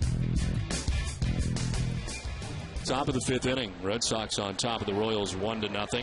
Berto Callaspo, Mitch Meyer, and Duneski Bencourt to face Clay Buchholz. Is in there for strike one to Callaspo.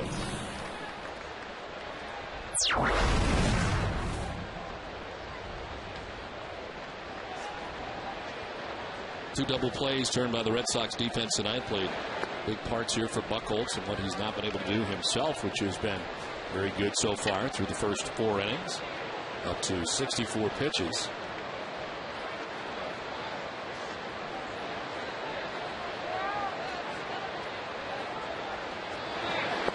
I guess it is no shock, Jerry, that Kevin Millar is going into this business. We used to say a lot of times, especially when he wasn't with us, whether he was with Baltimore or Toronto, you would hear him before you would see him somewhere in the clubhouse or on the field or walking around and behind batting practice. Well, you know, you never know really where you're going to end up. And the key is, I've always felt, is when you're done playing, is somehow stay involved in the game, because you just don't know whether you're going to be, what end of the game you're going to be in. Now, you know, right now he's dabbling in this broadcasting thing, which may work out great for him in the long run.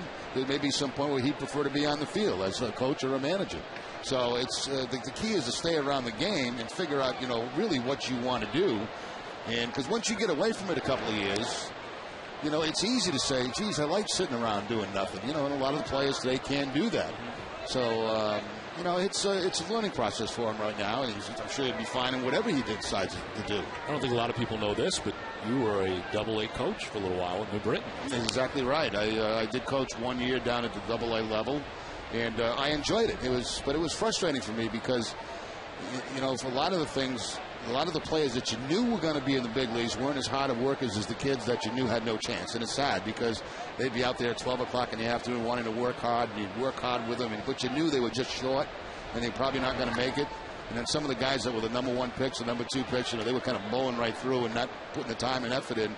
And I found that a little bit frustrating, but that's all part of coaching. Well, we had Dwight Evans on with us last night, involved with development at the minor league level now for the Red Sox. And we saw him in spring training. 1-2 to Mitch Meyer.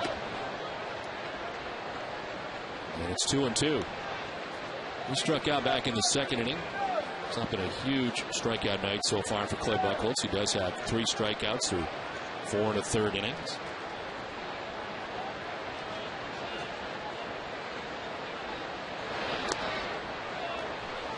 Red Sox Nation, if you need medical care while at Fenway Park, visit the Beth Israel Deaconess First Aid Stand behind Section 12. Beth Israel Deaconess Medical Center is the official hospital of the Boston Red Sox. Visit them at bidmc.org. 1 out, full count to Mitch Meyer. Yuniesky Betancourt waiting on deck. And a swing and a miss. Second time, Meyer's down by way of the K. 4 strikeouts for Buchholz. Enter to win VIP tickets and pit passes for you and 3 friends to watch the Lennox Industrial 301 at New Hampshire Motor Speedway like you've never seen it before. Visit NESN.com to read the official rules and enter to win by May 30th. Buchholz picks up another strikeout on a cutter down and in. 2 outs here in the 5th inning. Yuniesky Betancourt, the batter.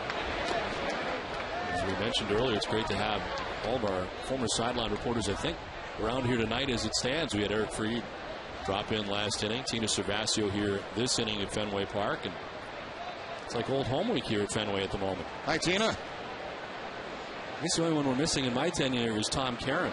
Everybody else left. He's still around. We see TC every day. Tina's now in that New York scene. Covering a lot of the Knicks games during the regular season in the same capacity she was here.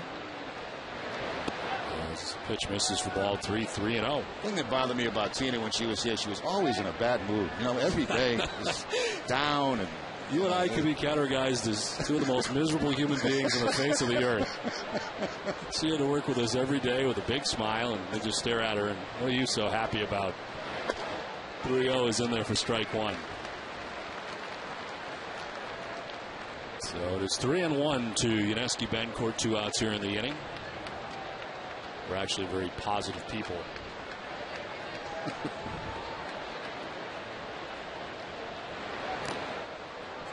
In the dirt, Clay Buchholz upset with himself, and he walks Betancourt. It's the 3rd walk given up by Buchholz.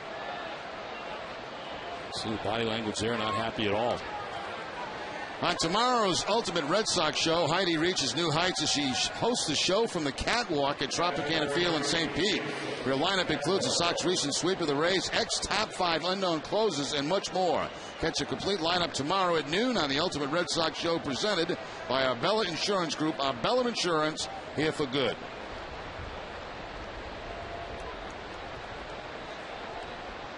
Two outs, Yuniesky Betancourt with a walk is at first base. Jason Kendall, the batter.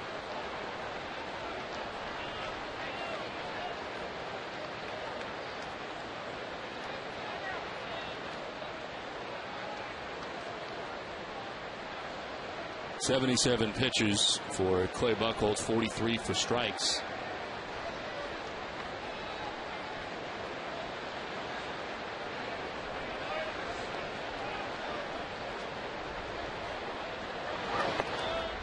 And there's strike 1. 94 on the fastball taken by Kendall.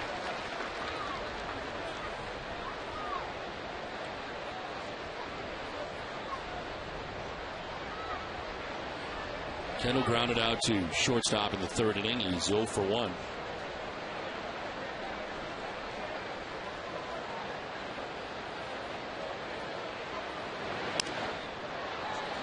Don't leave NESN behind when you're on the go. Just visit NESN.com/mobile for your smartphone for a handheld look at the news, scores, and live game logs you expect from NESN. NESN.com/mobile is presented by Bob's Discount Furniture.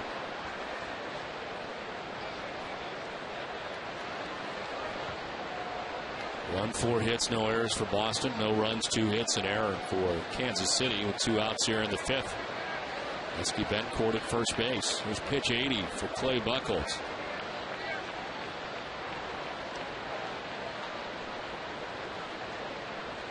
Backs off, Kendall backs out.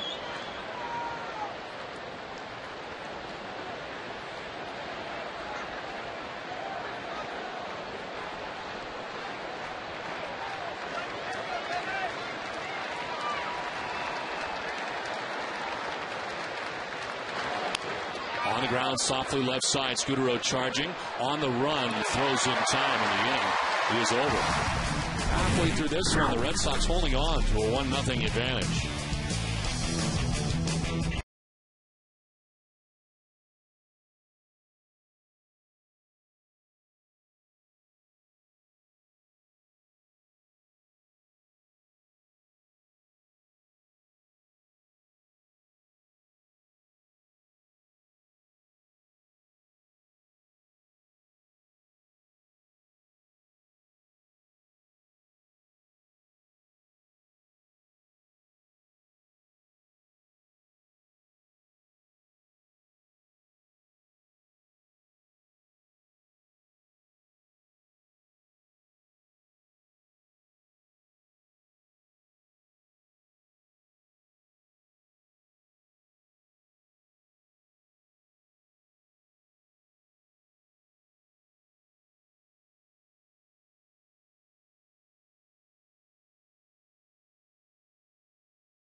Is here to help you and your community win. And for each Red Sox win this month, the Eastern Bank Charitable Foundation will donate $500 to the Boys and Girls Clubs of Cape Cod. It is the bottom of the 5th inning here at Fenway Park. Red Sox on top 1-0. And it'll be Marco Scudero, Dustin Pedroia, David Ortiz to face Zach Greinke in what has been a pitcher's duel tonight here at Fenway Park. Greinke matched up against Clay Buchholz. 1 run between them. Beltre scored on a ground out by Mike Lowell in the 2nd inning, and that is the difference in this game. Marco Scudero is 1 for 2. He flied to right in the 1st inning, single to center field in the 3rd. Fouls it down the right field line, out of play.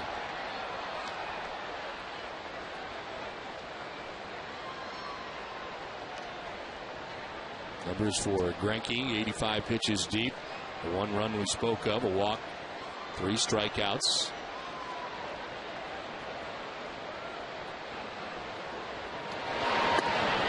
And there for strike 2. You know, you say get past Greinke and get into that bullpen. That has been what has been a problem for Kansas City, but not in this series. Bullpen has been very, very good. And with Joaquin Soria not pitching last night, he's available tonight. The closer for Kansas City.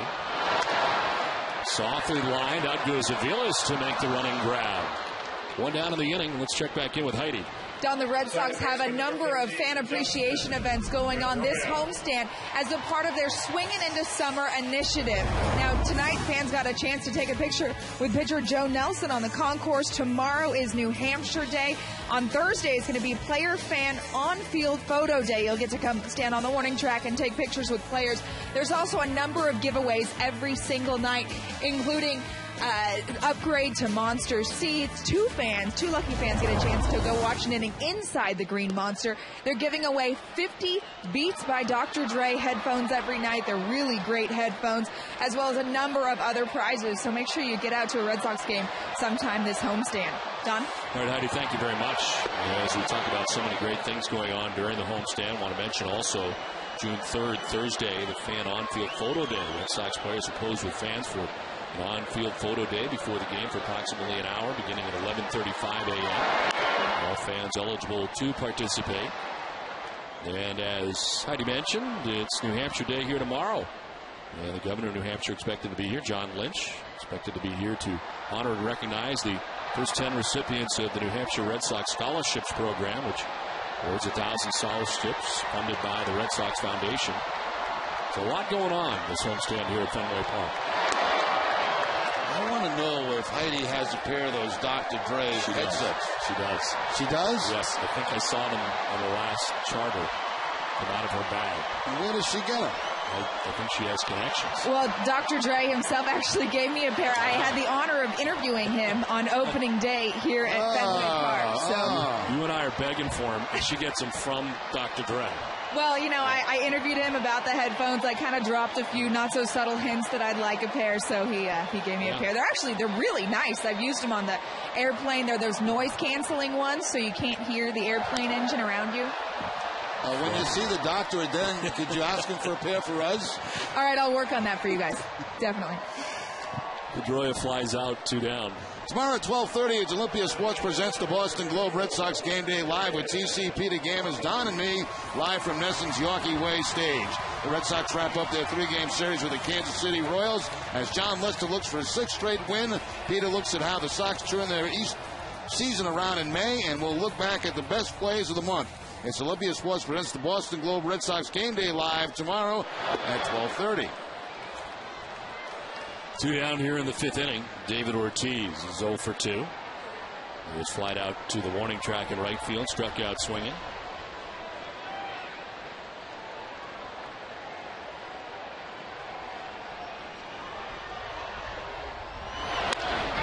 Center field, Mitch Meyer going back, struck well at the wall. It's off the wall. Meyer quickly guns it back in. The throw is off the mark. And Ortiz is in with a double that gets the wall in center field. His first hit of the night. 7-game hitting streak now for David Ortiz as he takes a changeup from Zach Greinke. That ball down and away from Ortiz, but he rifles it off that center field wall for the double. Right off the padding of that center field wall. Meyer going back as far as he can, realizes he can't make a play on it, backs off and gets it back into second base.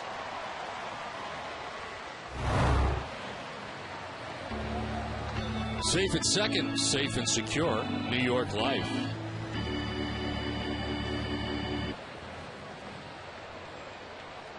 So 2 down, David Ortiz at second base with a double group meeting at the mound as they prepare to deal with Victor Martinez.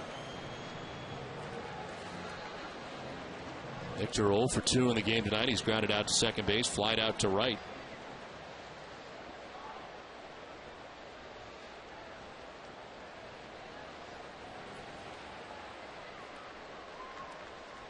Outfield playing for Victor to go the other way, or actually to pull. Mitch Meyer, the center fielder, right step or 2 towards right center. Victor takes ball 1.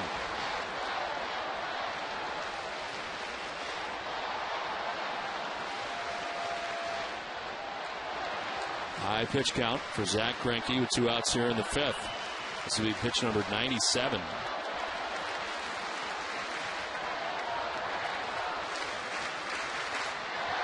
Most he's thrown is 119. Outside 2-0.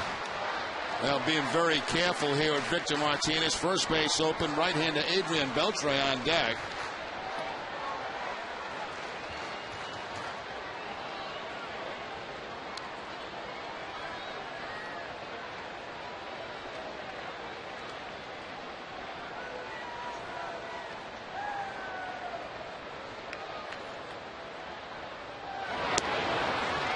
Outside ball 3, 3-0.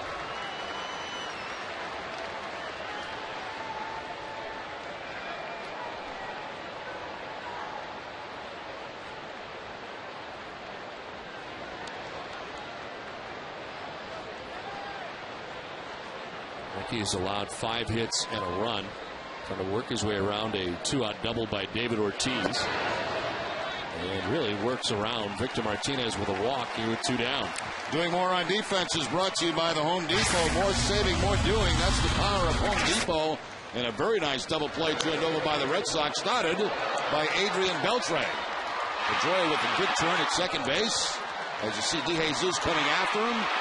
And the Red Sox complete the double play. Doing more on defense at Home Depot.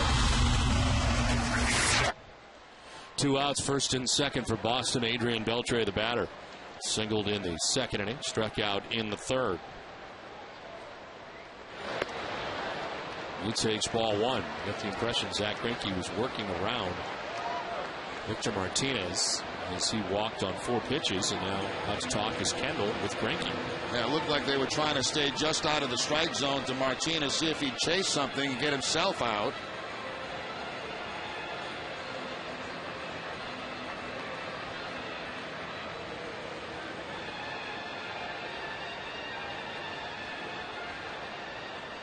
Mentioned the 119 being his high on the season.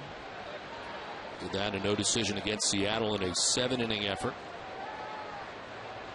7 innings, no runs, and he got a no decision in that game. 1-0 is inside, 2-0. Adrian Beltre tonight has singled to right field and struck out swinging, 1 for 2.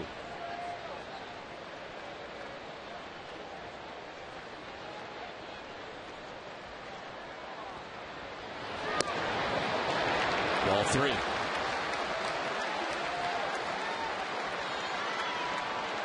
There's 7 straight balls that Zach Greinke has thrown. J.D. Drew waits on deck. There are 2 outs here in the 5th inning.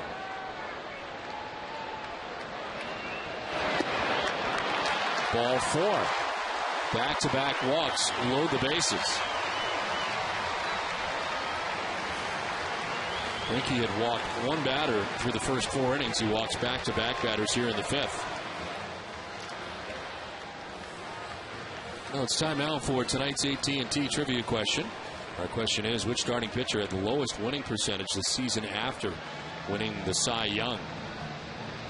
Zach Greinke was 16-8 a year ago, and this year coming in at 1-5. Action in the Kansas City pen. Robinson Tejeda is up for Kansas City.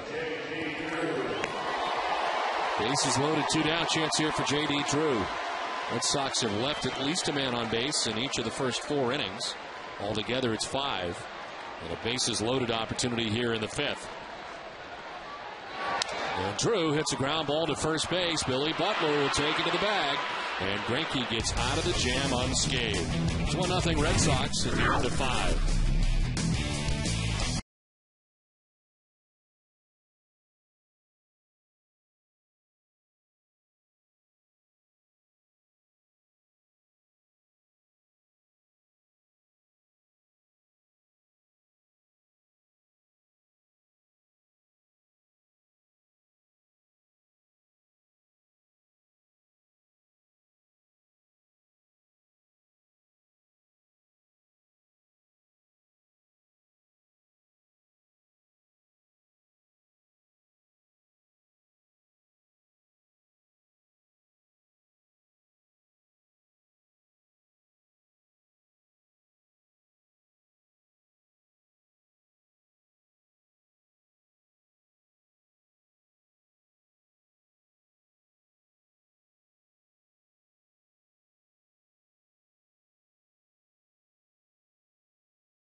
Immediately following the game tonight, it's WB Mason Extra Innings Live with TC, Peter Gammons, and Kevin Millar. They'll break down tonight's game and bring you post-game reaction from Tito in the clubhouse.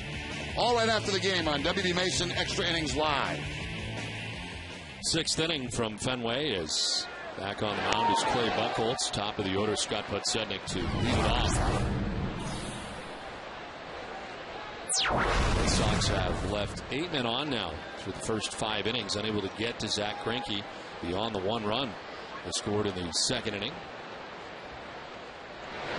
Buchholz continues to throw up zeros through the first 5 innings. And it's a 1-1 count to Scott Podsednik to begin the 6th inning, followed by Mike Aviles and David DeJesus. Kansas City has left 2 men on through the first 5 innings. And therefore, strike 2, 1-2.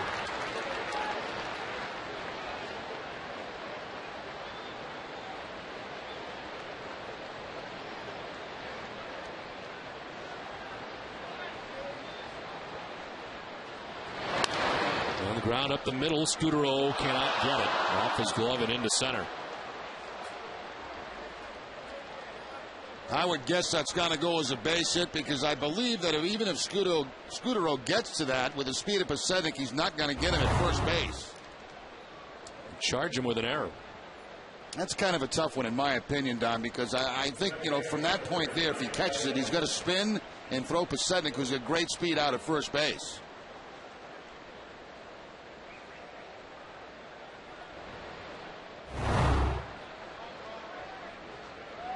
No error charge to Scudero to begin things here in the 6th inning.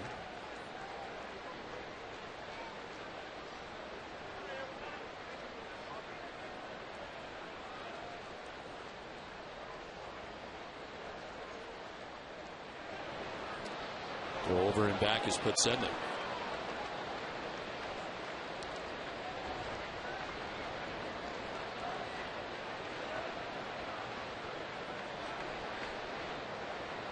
Mike Aviles has grounded into a double play and single tonight, 1 for 2.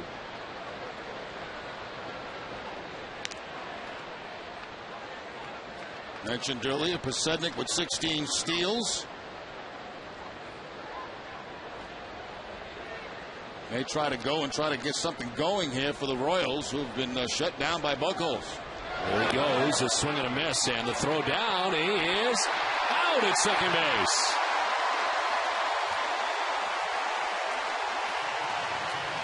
Now, 2 things here on this deal. First of all, what a nice pick at second base by Dustin Pedroia on the 1 hop. But Podsednik, when he slides, he looks like he just stomps. He goes into that slide and really slowed down, and I believe that gave the Red Sox and Pedroia a chance to tag him and record that out. It's 0-2 to Mike Aviles.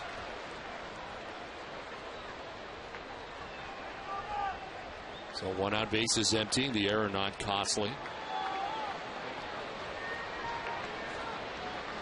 Victor wants this fastball up. The 0-2 pitch. It is, and it's a fly ball to center field. And it sends Cameron back. Still going. Makes the catch onto the warning track. 2 down. It's time for a game break in Tom Caron, TC.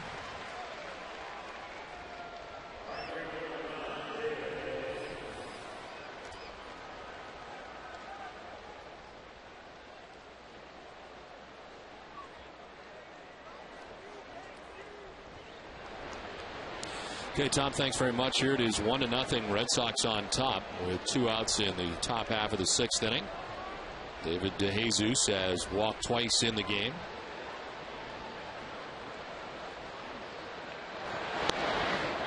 There's strike 1. Pitching line is brought to you by Ace Ticket. Clay Buchholz 5 2/3, 2 hits, no runs.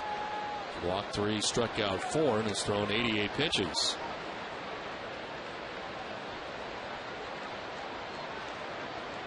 One pitch. Curveball that just misses.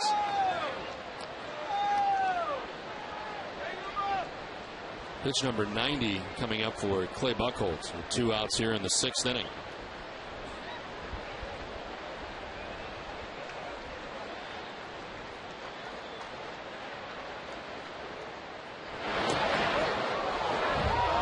2-1.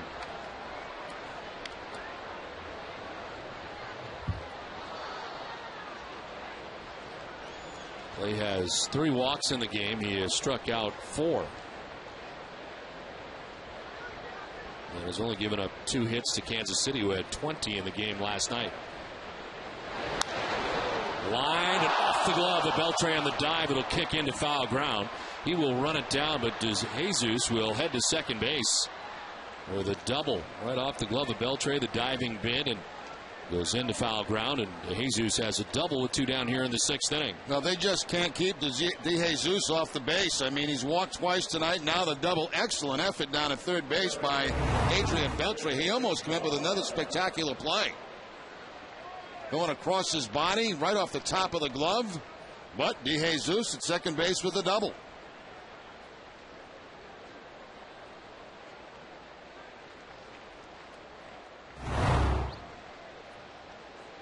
So 2 down, De Jesus at second, and Billy Butler gets a chance.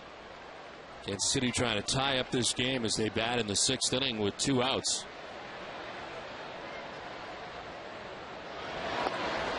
There's ball 1. Butler coming in, hitting at 349. He was 0 for 2 in the game, drops to 345, but it's been a very good season for the Kansas City first baseman.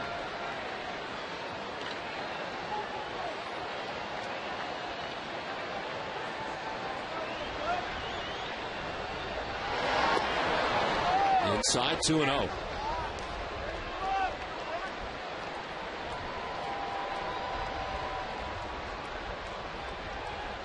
Now they're going to put him on. First base is open. Take their chances with Jose Guillen, who waits on deck. That's Billy Butler, about the best hitter on this Kansas City Royal Ball Club. And when the count runs to 2-0, Francona orders the free pass and start over with Guillen.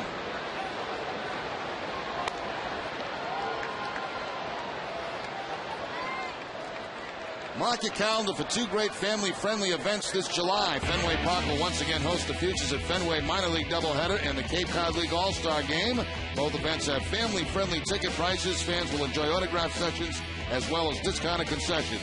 Visit RedSox.com/futures or RedSox.com/Cape Cod to get your tickets today. David DeJesus is at second base. Billy Butler at first base. 2 down here in the 6th inning. And the batter is Jose Guillen. On the ground, shot to third. Beltre cuts it off and throws to second for the force out. It ends the inning. We have played 5.5. It's 1-0 Boston.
Bottom of the 6th inning. Mike Lowell leads it off for Boston and takes ball 1. Lowell, Hermida, and Cameron here in the 6th inning.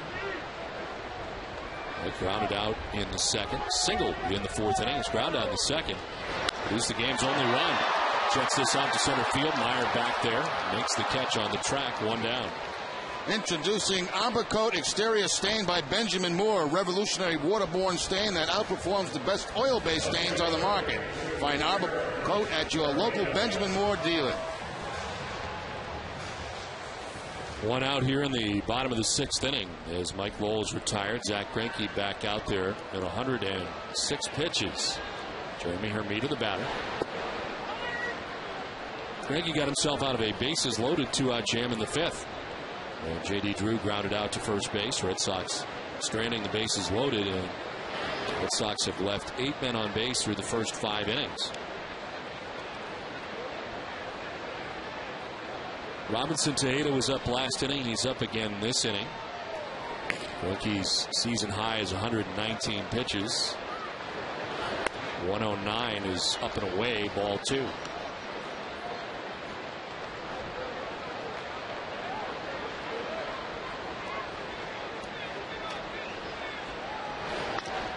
Ground ball right side. Mike Aviles with the bobble at second, has time to recover, but his throw is off the mark. A little sloppy in the infield tonight for the Kansas City Royals. We saw Yuniesky Betancourt with an area earlier in the ball game. Really, what Aviles does there, he lets that ball play him. He kind of stays back on it. And once you stay back on it as an infielder, that's not a good sign. Tried to rush the throw to first base, but Hermida hustling down that line will beat it out.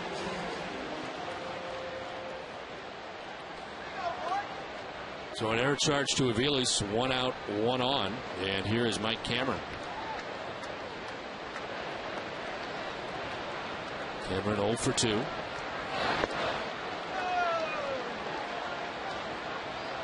Mike grounded out to third base in the 2nd. He popped out short in the 4th.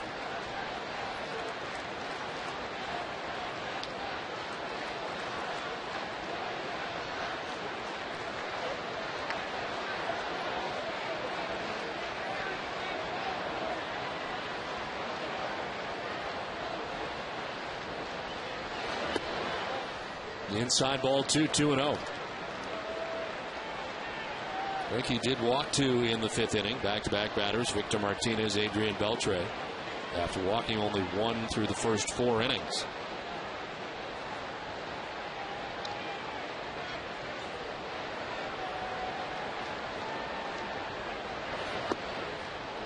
Ball 3-0.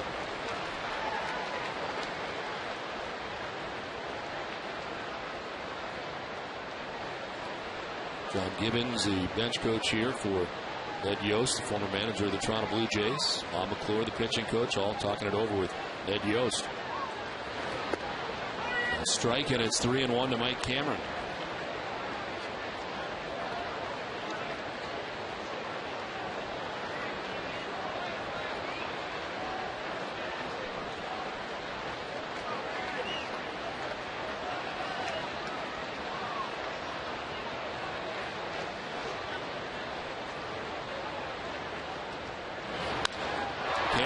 It to third, the catch made by Callaspo. Throw back across, turns in to a double play that ends the inning. 4-3-6 from Fenway. It's 1-0 Boston.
Top half of the 7th inning back at Fenway Park, 1-0. Red Sox on top of the Royals.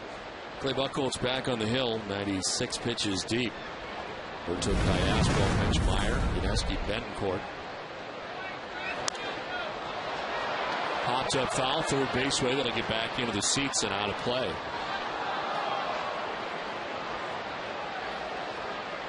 Aspo has flied out to left field and grounded out to second base.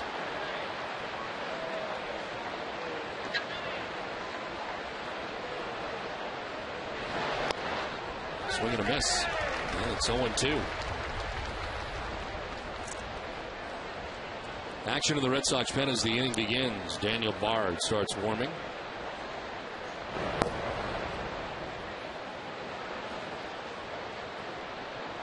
The 0-2 pitch.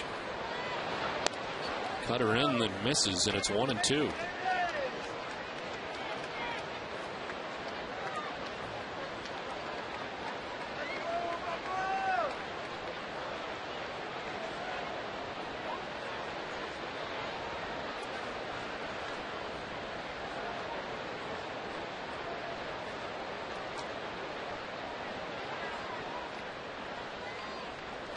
Buchholz at an even 99 at the moment.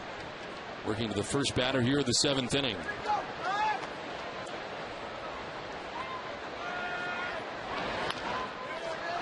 The dive of Buchholz is second to Pedroia for the out. One down in the 7th. It's a game break time again, and Tom Caron, TC.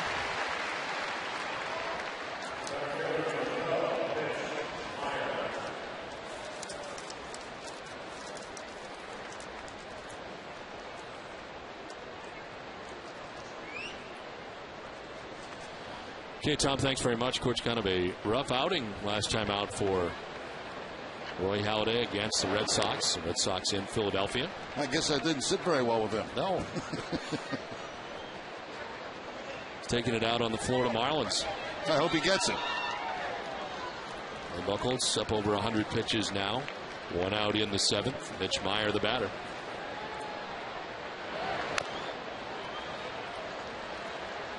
Meyer has struck out twice, once in the 2nd, once in the 5th. Two of the 4 strikeouts Clay Buchholz has in the game.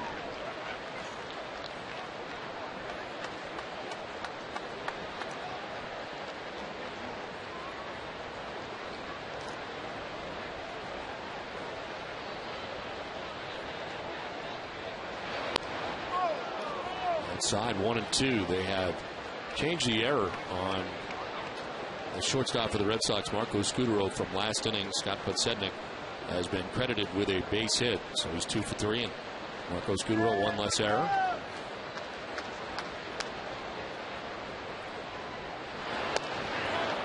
Inside 2-2. This is a play we're talking about from last inning. Well, my point on this was it's a catchable ball, yes, but after he catches it, he's going to have to spin or turn one awkward way to make that throw to first base. And with Podsednik's speed, I don't believe he would have got him. 2-2 lofted down the right field line, out of play. Well, that's an old infielder speaking. Anytime that comes up, you always have to take that into account. Marco's certainly pleased. And so is Podsednik, who picks up his 2nd hit of the night. 2-2. He's fouled off himself. Kansas City has only 4 hits in the game, and it's the top 3 hitters. Podsednik with 2, Aviles with 1, DeJesus with 1. Bottom 6 have no hits.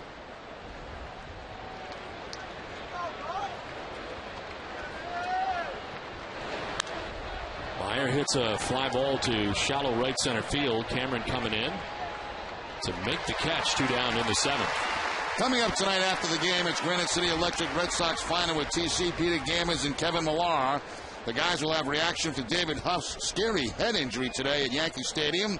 Preview the Monday Sea Dogs game on NESN with discussion on Sox prospect Jose Iglesias, and look ahead to John Lester's start tomorrow. All that and more on Granite City Electric Red Sox final.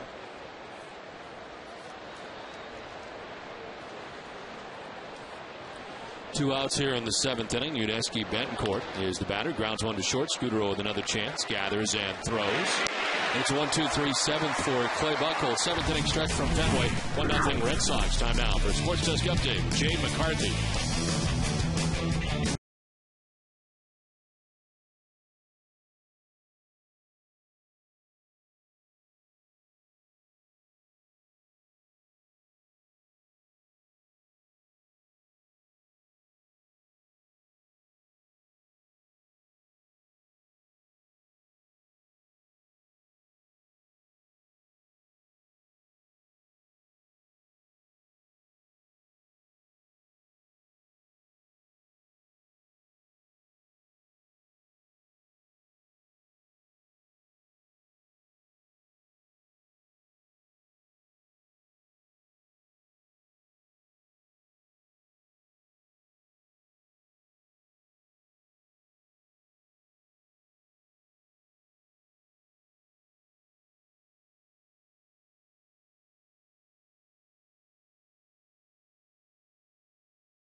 One to nothing, Red Sox on top of the Royals. We head here to the bottom of the 7th inning.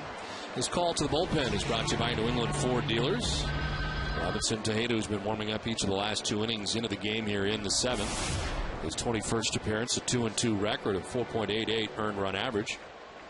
Almost as many hits as innings, 21 strikeouts, 15 walks in 24 innings. And a 253 opponent batting average. Deals with the top of the Red Sox order here in the bottom of the 7th inning. Scudero, Pedroia, and Ortiz. So it fouled off for a strike one.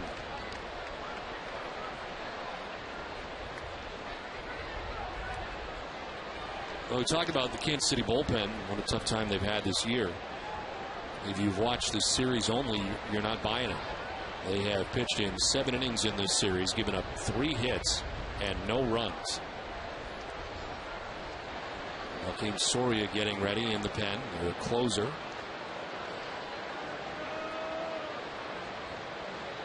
Oh, 1 is ball 1-1-1. The line for Greinke tonight. 6 innings, 5 hits, 1 run. Walked 3, struck out 3, and threw 114 pitches. High pitch count early is at 83 through 4 innings. And ends up with 114 and 6. That's kind of the way it's been this season for Greinke. Yeah, it's a nice bounce back game from him after a rough outing last time out, and the only run coming on an infield ground ball out. And Mike Lowe grounding out to second base after Greinke had given up a single to Beltre, a double to Drew.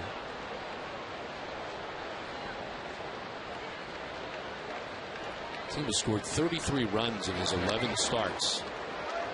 There's ball 3, 3-1.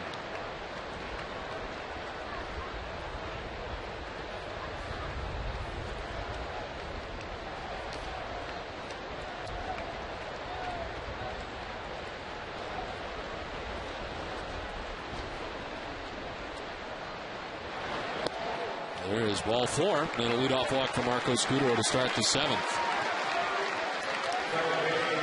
It's time now for the answer to tonight's AT&T trivia question. Which starting pitcher had the lowest winning percentage this season after winning the Cy Young? The requirement was a minimum 10 decisions, and the answer, Randy Jones, who went 6-12 for the Padres in 1977.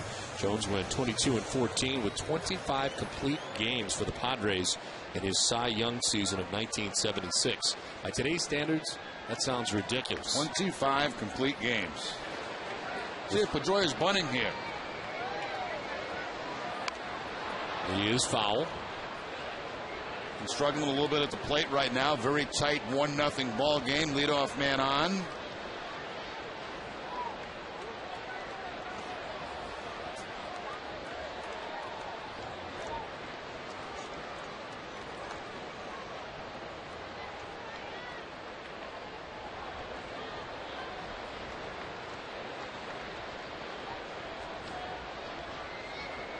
The 1-2 Pedroia.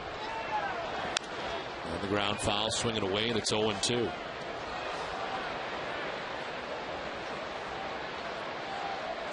A walk for Scudero to begin this inning. The fourth walk given up tonight by Kansas City pitching. Pedroia's got one of those walks. Has reached on an error and flied out to center field.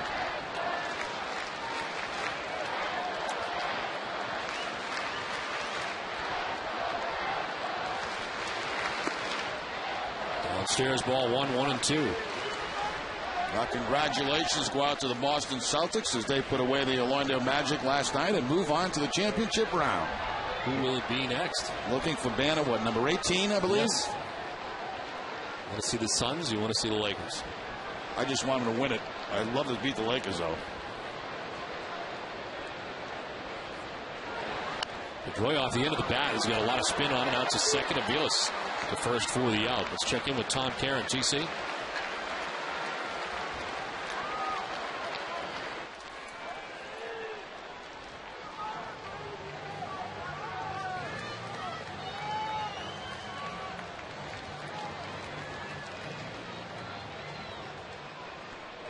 How about that? Holiday had been just dominating over there in the National League, and he caps it off with a perfect game. Well, 2 perfect games in one season. Dallas Braden had done it, as TC mentioned, with Oakland earlier this year, and now Roy Halladay. 1 out here in the 7th inning. Marco Scudero at second base. David Ortiz with a double in the 5th is 1 for 3 tonight. Tejeda trying to work around a leadoff walk here in the 7th inning.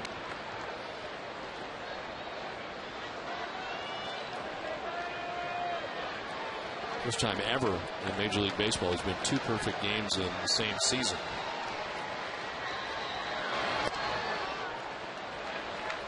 Two and 0.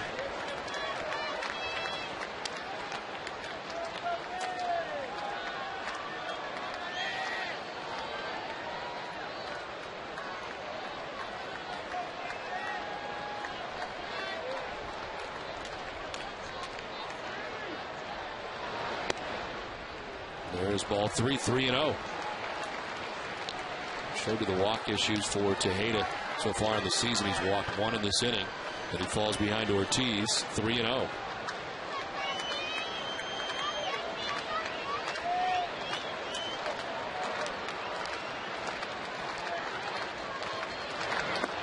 Down low, not close, ball 4. A little 4-pitch walk for Big Papi. Time now for tonight's Twisted but True Fact. Earlier this week at a Memphis Redbirds game, a robotic baby T-Rex in town to promote the show Walking with the Dinosaurs threw out a ceremonial first pitch. Instead of using arms, the extinct creature threw the ball with its mouth. The result, It's a spitball. the result, let's just say Walking with the Dinosaurs is pretty accurate. The pitch was nowhere near home plate. It's Twisted Tea-Hard Iced Tea is the refreshing hard iced tea. Tastes like real iced tea. Be a little twisted. Finally, can come up with some promo. Can't they? I mean, it's unbelievable. Tremendous. I mean, that's a spitball that Dinosaur's throwing, so no wonder it wasn't close to home plate. It's good stuff. 2 on, 1 out, and Victor Martinez coming up.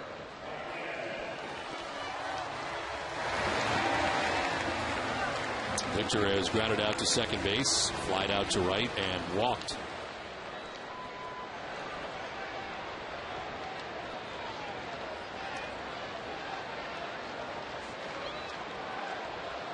Tejeda has thrown 13 pitches since coming in, 4 strikes. And there is a strike to Victor Martinez.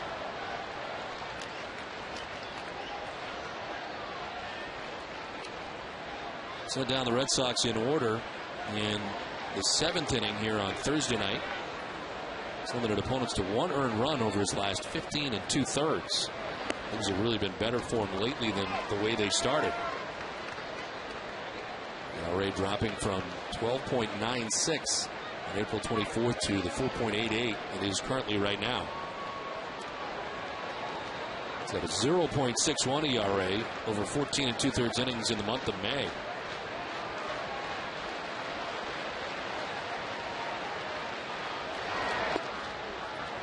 But behind here, 2-1.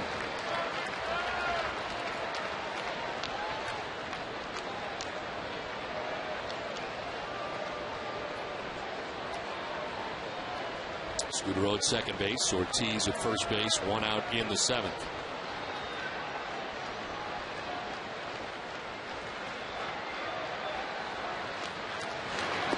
Tried to hold up, but could not. And goes around 2-2.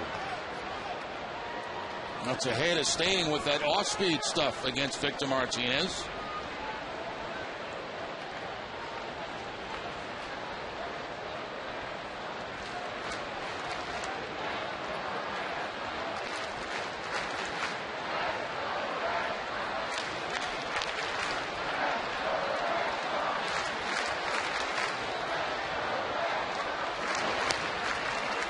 All 3 full count.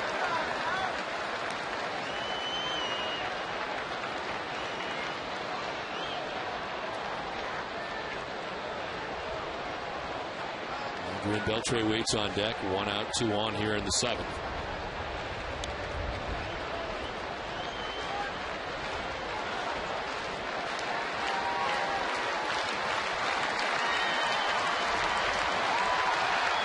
Runner at second goes. There's a ground ball right side. Butler will flip to first. Tejeda's there to cover, but he drops the baseball. Victor Martinez will be safe. He got there, but can't grab it. Bases loaded now with 1 out. Now, huge break there for the Red Sox. Instead of second and third and 2 outs, you got the bases loaded and 1 out. Tejeda going over to cover first base. The backhand play by Billy Butler. Here's the flip. It's a good one. Tejeda just took his eye off the baseball to look for the bag, and he didn't have to. He had time to catch the ball first and then find the bag. Plenty of time. This has not been pretty defensively for Kansas City. This is their 3rd error of the night. Red Sox have to make them pay for that. Adrian Beltre singled in the 2nd, struck out the 3rd, walked in the 5th. Red Sox have left 8 men on base through the first 6 innings.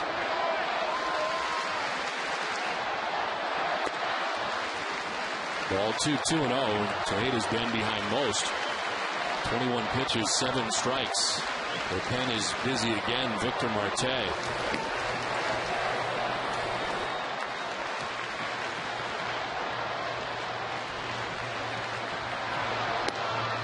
A strike and it's 2-1.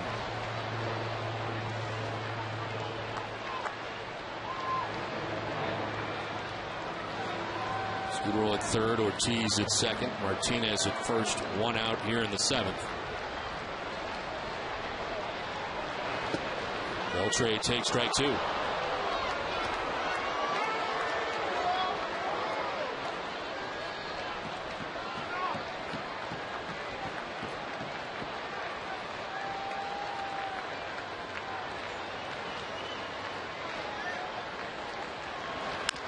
On the ground up the middle, Bencourt will flip to second for 1, on to first. It's a double play.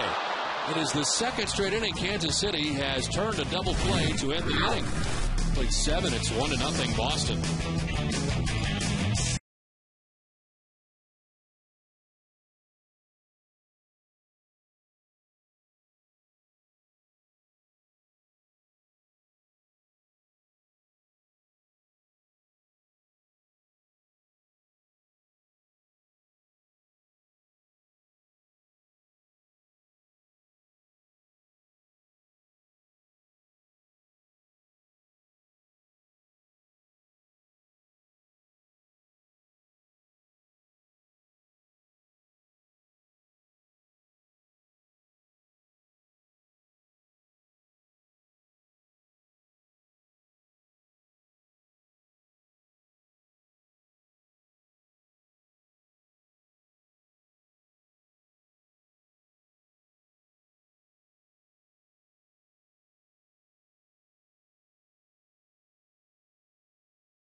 Tomorrow, in the final game of the series, John Lester gets a start.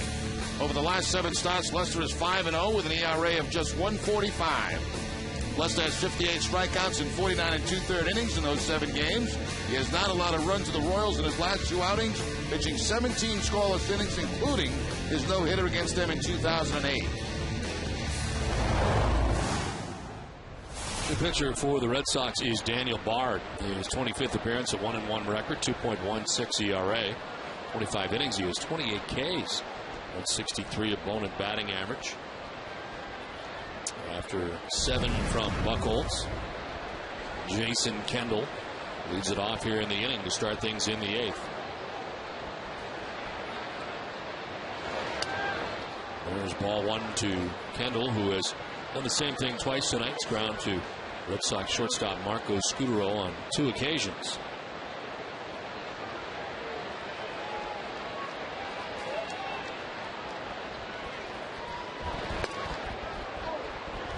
Missing at 97 up, and it's 2-0. Well, another terrific outing for Clay Buchholz here tonight, as the Red Sox bullpen tries to tie it down for him. 7 shutout innings for Buchholz in the game tonight. 4 hits. A strike, and it's 2-1. Red Sox frustrating on the base paths as they're unable to score more runs. They have left 10 men on in the first 7 innings, including the bases loaded in the 5th. Kendall rockets one towards the gap in left center field. That's going to get to the track of the wall. He is headed for second base as Cameron digs it out, but it's a double to begin things here in the 8th inning for Jason Kendall. Now Kendall, a guy that chokes up on the bat, he gets the fastball here from Daniel Bard, and he finds that gap in left center field for the leadoff double. You don't see a lot of guys in baseball choke up on the bat anymore, but Kendall's one of those guys. And Hermida and Cameron have to chase it down in left center field. So Kendall at second base. Nobody out here in the 8th. And Scott Podsednik coming up. And the Red Sox expecting the bunt in tight at third and at first.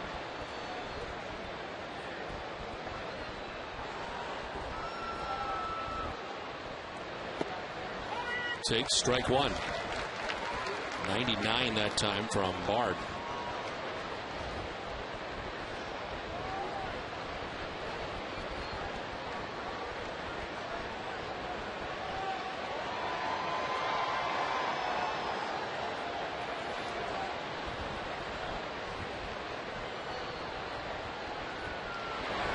He is bunting back towards the mound. Bard will go to first base, kind of threw a changeup to first, but it's there in time for the out as Kendall takes third base, 1 down. Sacrifice 1-4 with Pedroia covering. Running right back to the pitcher, but no play at third base for Daniel Bard. Matter of fact, didn't even take a look in that direction, just goes to first base to get the out. Now the Red Sox pull the infield in with the potential tying run at third base.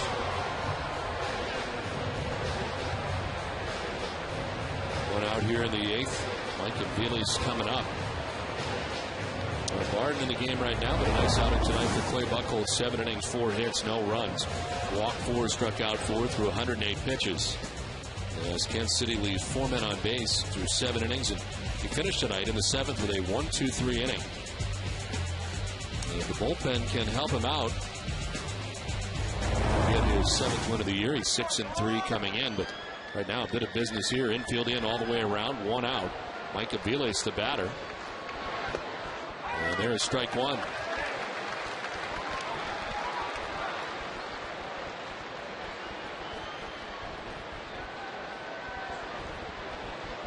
Aviles is grounded into a double play, single to left, and flied out to center field, 1-4-3. Wailing and wailing and sending one foul down the first baseline out of play, 0-2. He sure is. That body was going in one direction and the bat and the ball in the other direction.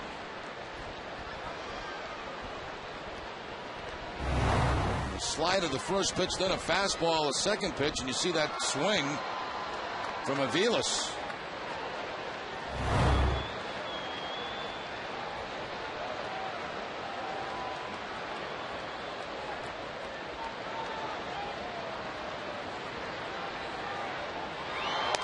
0-2 is outside, 1-2.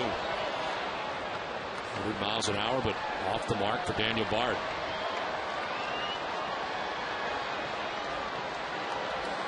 Well, he has been a very good strikeout pitcher as a reliever. He could use one right here. 1-2 to Aviles. It's a piece foul tipped into the catcher's mitt for strike 3. Victor holds on. Well, with the way that Aviles was bailing out, I mean, it's almost impossible for him to hit a pitch that was away. And Daniel Bard goes with that breaking ball away, the slider, foul tipped in the glove of Victor Martinez. Those were some very uncomfortable swings by Aviles.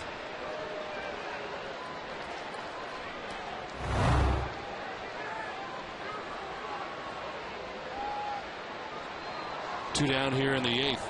Jason Kendall at third base. Bard will try to keep him there. David DeJesus has been a very tough out in this series. As he takes ball 1. In fact, the Red Sox have not found a way to get him out tonight. Walked in the 1st, walked in the 4th, and doubled in the 6th inning.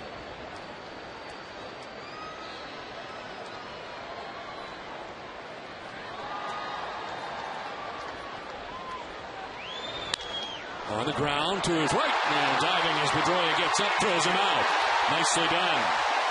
They do leave the runner at third base, but only because Pedroia made a nice catch at second. It's 1-0 Red Sox.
Singing.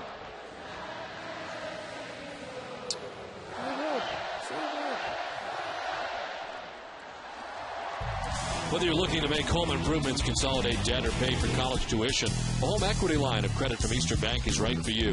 With flexible terms and great rates, it's a smart solution. Eastern Bank, the best team in banking. Member FDIC. Bottom of the 8th inning back at Fenway Park. J.D. Drew to lead it off. Strike 1 over the inside corner. Nice play to end the last inning and keep this a 1-0 lead for Boston. As Pedroia goes into the dive, the ball looks like it goes up on him. He's able to get that ball rising and throw him out at first base. Saving a run for the Red Sox. In the game right now, the Red Sox on top 1-0. Drew, Lowell, and Bermuda expected in the inning.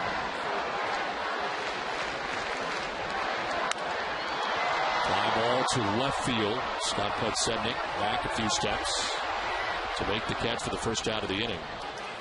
New pitcher here for the Royals in this 8th inning. Third pitcher of the night, Blake Wood, comes in. His 9th appearance, no record, a 1.04 earned run average. 8 2/3. He's given up 5 hits, walked 2, struck out a batter. Opponent's hitting at 192 against Blake Wood. Jonathan Papelbon up in the pen for Boston. 1 out here in the 8th.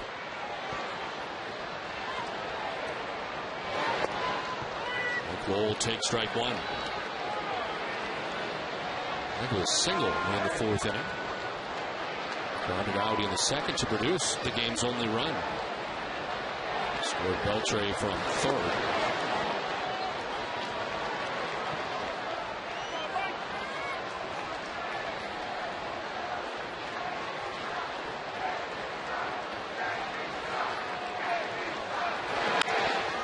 Off the glove and maybe not. Gets to Avila still pretty quickly, even if he did get a piece of it.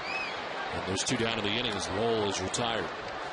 So now for the play of the week, brought to you by Taco Bell. Think outside the bun. On Wednesday in the 3rd inning, Adrian Beltre hits the 2nd of his 2 home runs. This one from 1 knee. Beltre went deep twice in a game for the 20th time in his career and matched a career high with 6 RBIs. The play of the week is brought to you by Taco Bell. Think outside the bun. 2 outs here in the 8th inning. Jeremy Hermida is 0 for 3. That's who takes ball 1. Hermida struck out, flied out, reached on an error.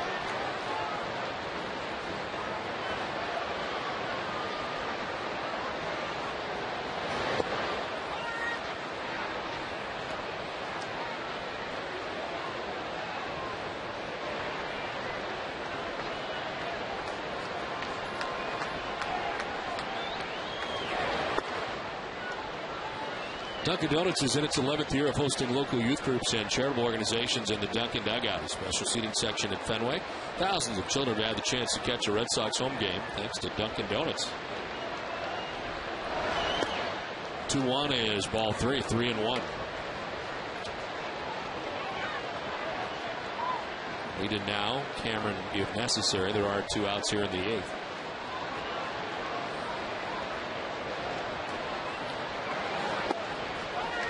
The strike, and Hermida gets the bad news from Paul Schreiber.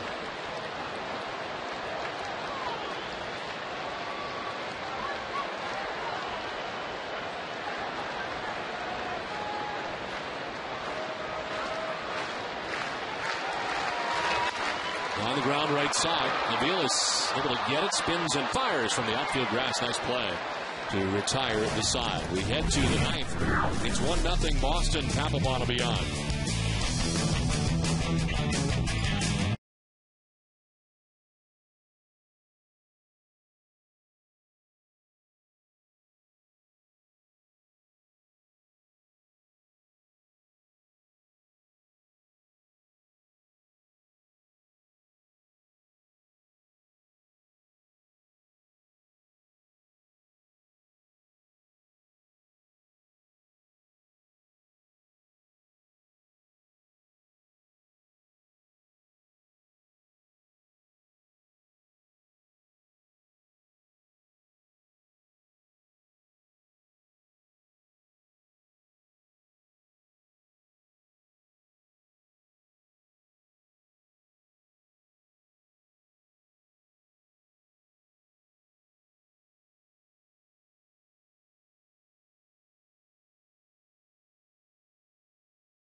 Back at Fenway Park where the game summary is brought to you by Xfinity. Well, Mike Lowell on a ground out with runners at second and third in his second inning produces so far the game's only run. Red Sox have turned some pretty good defense, including a couple double plays tonight. Adrian Beltre starting it, and Justin Pedroia get cleared out, but getting it done.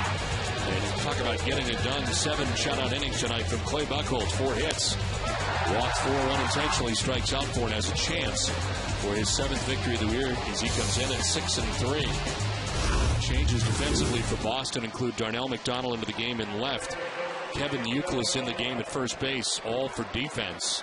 As the new pitcher is the third pitcher of the night, closer Jonathan Papelbon. 20th appearance, 1-3, 3.00 earned run average. He's 11 out of 12.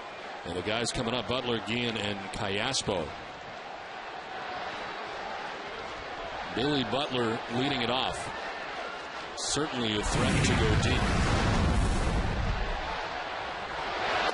The swing and miss, power versus power at 95. Butler grounded into a fielder's choice in the first, grounded into a 5-4-3 double play in the fourth. Was intentionally walked in the sixth inning.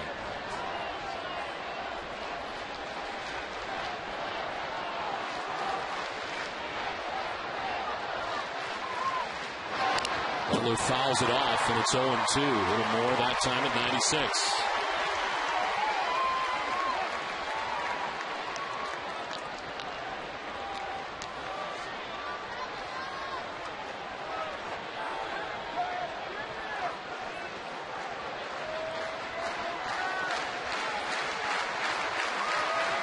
Kansas City taking the first 2 games of this series, trailing 1-0 and batting in the 9th in Game 3.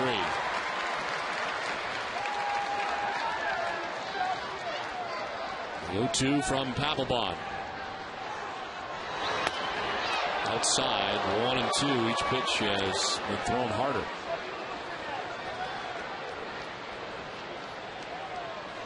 Red Sox have had lots of chances tonight and not been able to really cash in. They've left 10 men on base, but have a 1-0 lead. The 1-2 pitch to Billy Butler. Fly ball to left field. Darnell McDonald is there, and he makes the catch for the first out of the 9th. The Amica Pit Zone is brought to you by Amica Insurance. Amica Insurance is not just how you're covered, it's how you're treated. And in the 8th inning, Daniel Bard with a strikeout on a slider to Micah Vilas.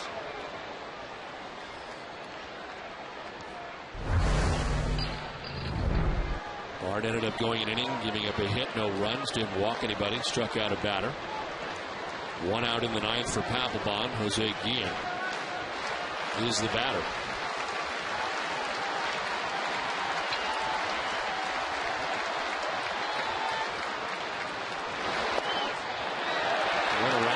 Strike 1. So far, Papelbon has thrown nothing but fastballs since coming into this game.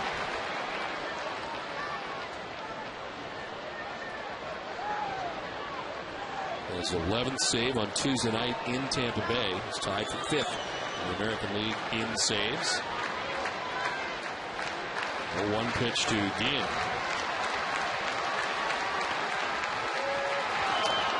Check swing foul, and it's 0-2. Papelbon that time shaking off the split-fingered fastball. He wanted to go inside with the fastball.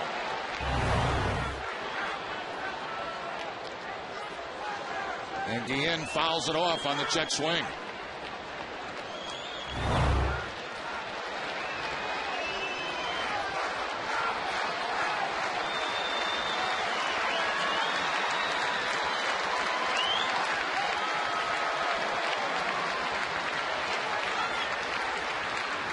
Coming up, they go up, and he does not chase. 1-2.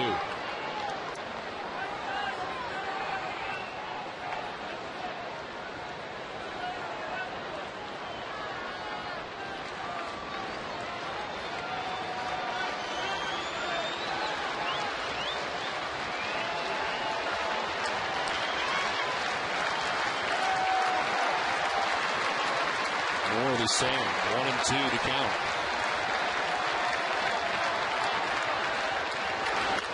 Guillen fouls it off to the right now to play. Papelbon has been operating from 95 to 97 and exclusively with the gas so far in the ninth.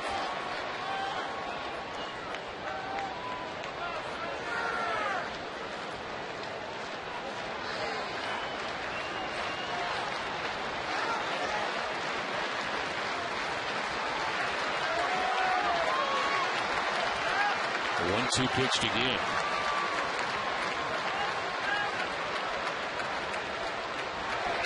Swing and a miss. Struck him out, 2 down in the ninth. That's the splitter that time from Papelbon. A very good split-fingered fastball. Inside, and you see the bottom fall out of it.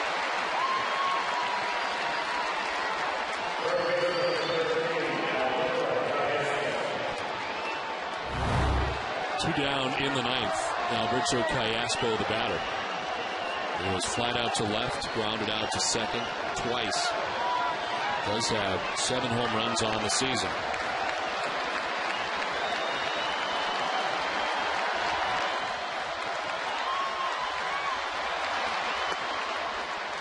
Ball 1.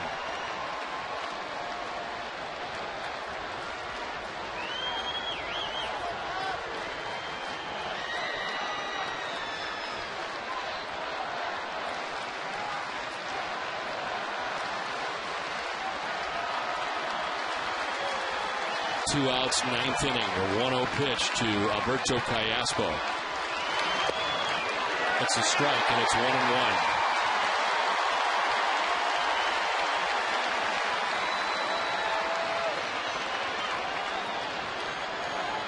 Red Sox dropping the first 2 games of this series to Kansas City. Trying to grab game 3.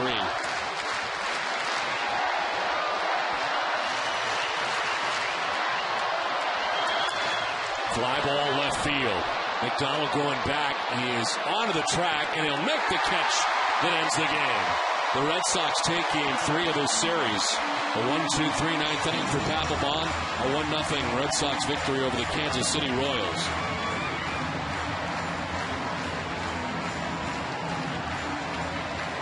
Bob's Discount Furniture keeps growing and growing, and so does their commitment to the Jimmy Fund. Tonight's save of the game is worth $1,150. The next save will be worth $1,200. So far this season, Bob's Discount Furniture has donated a total of $11,550 to the Jimmy Fund Radio Telethon. 1-0 Red Sox win this one.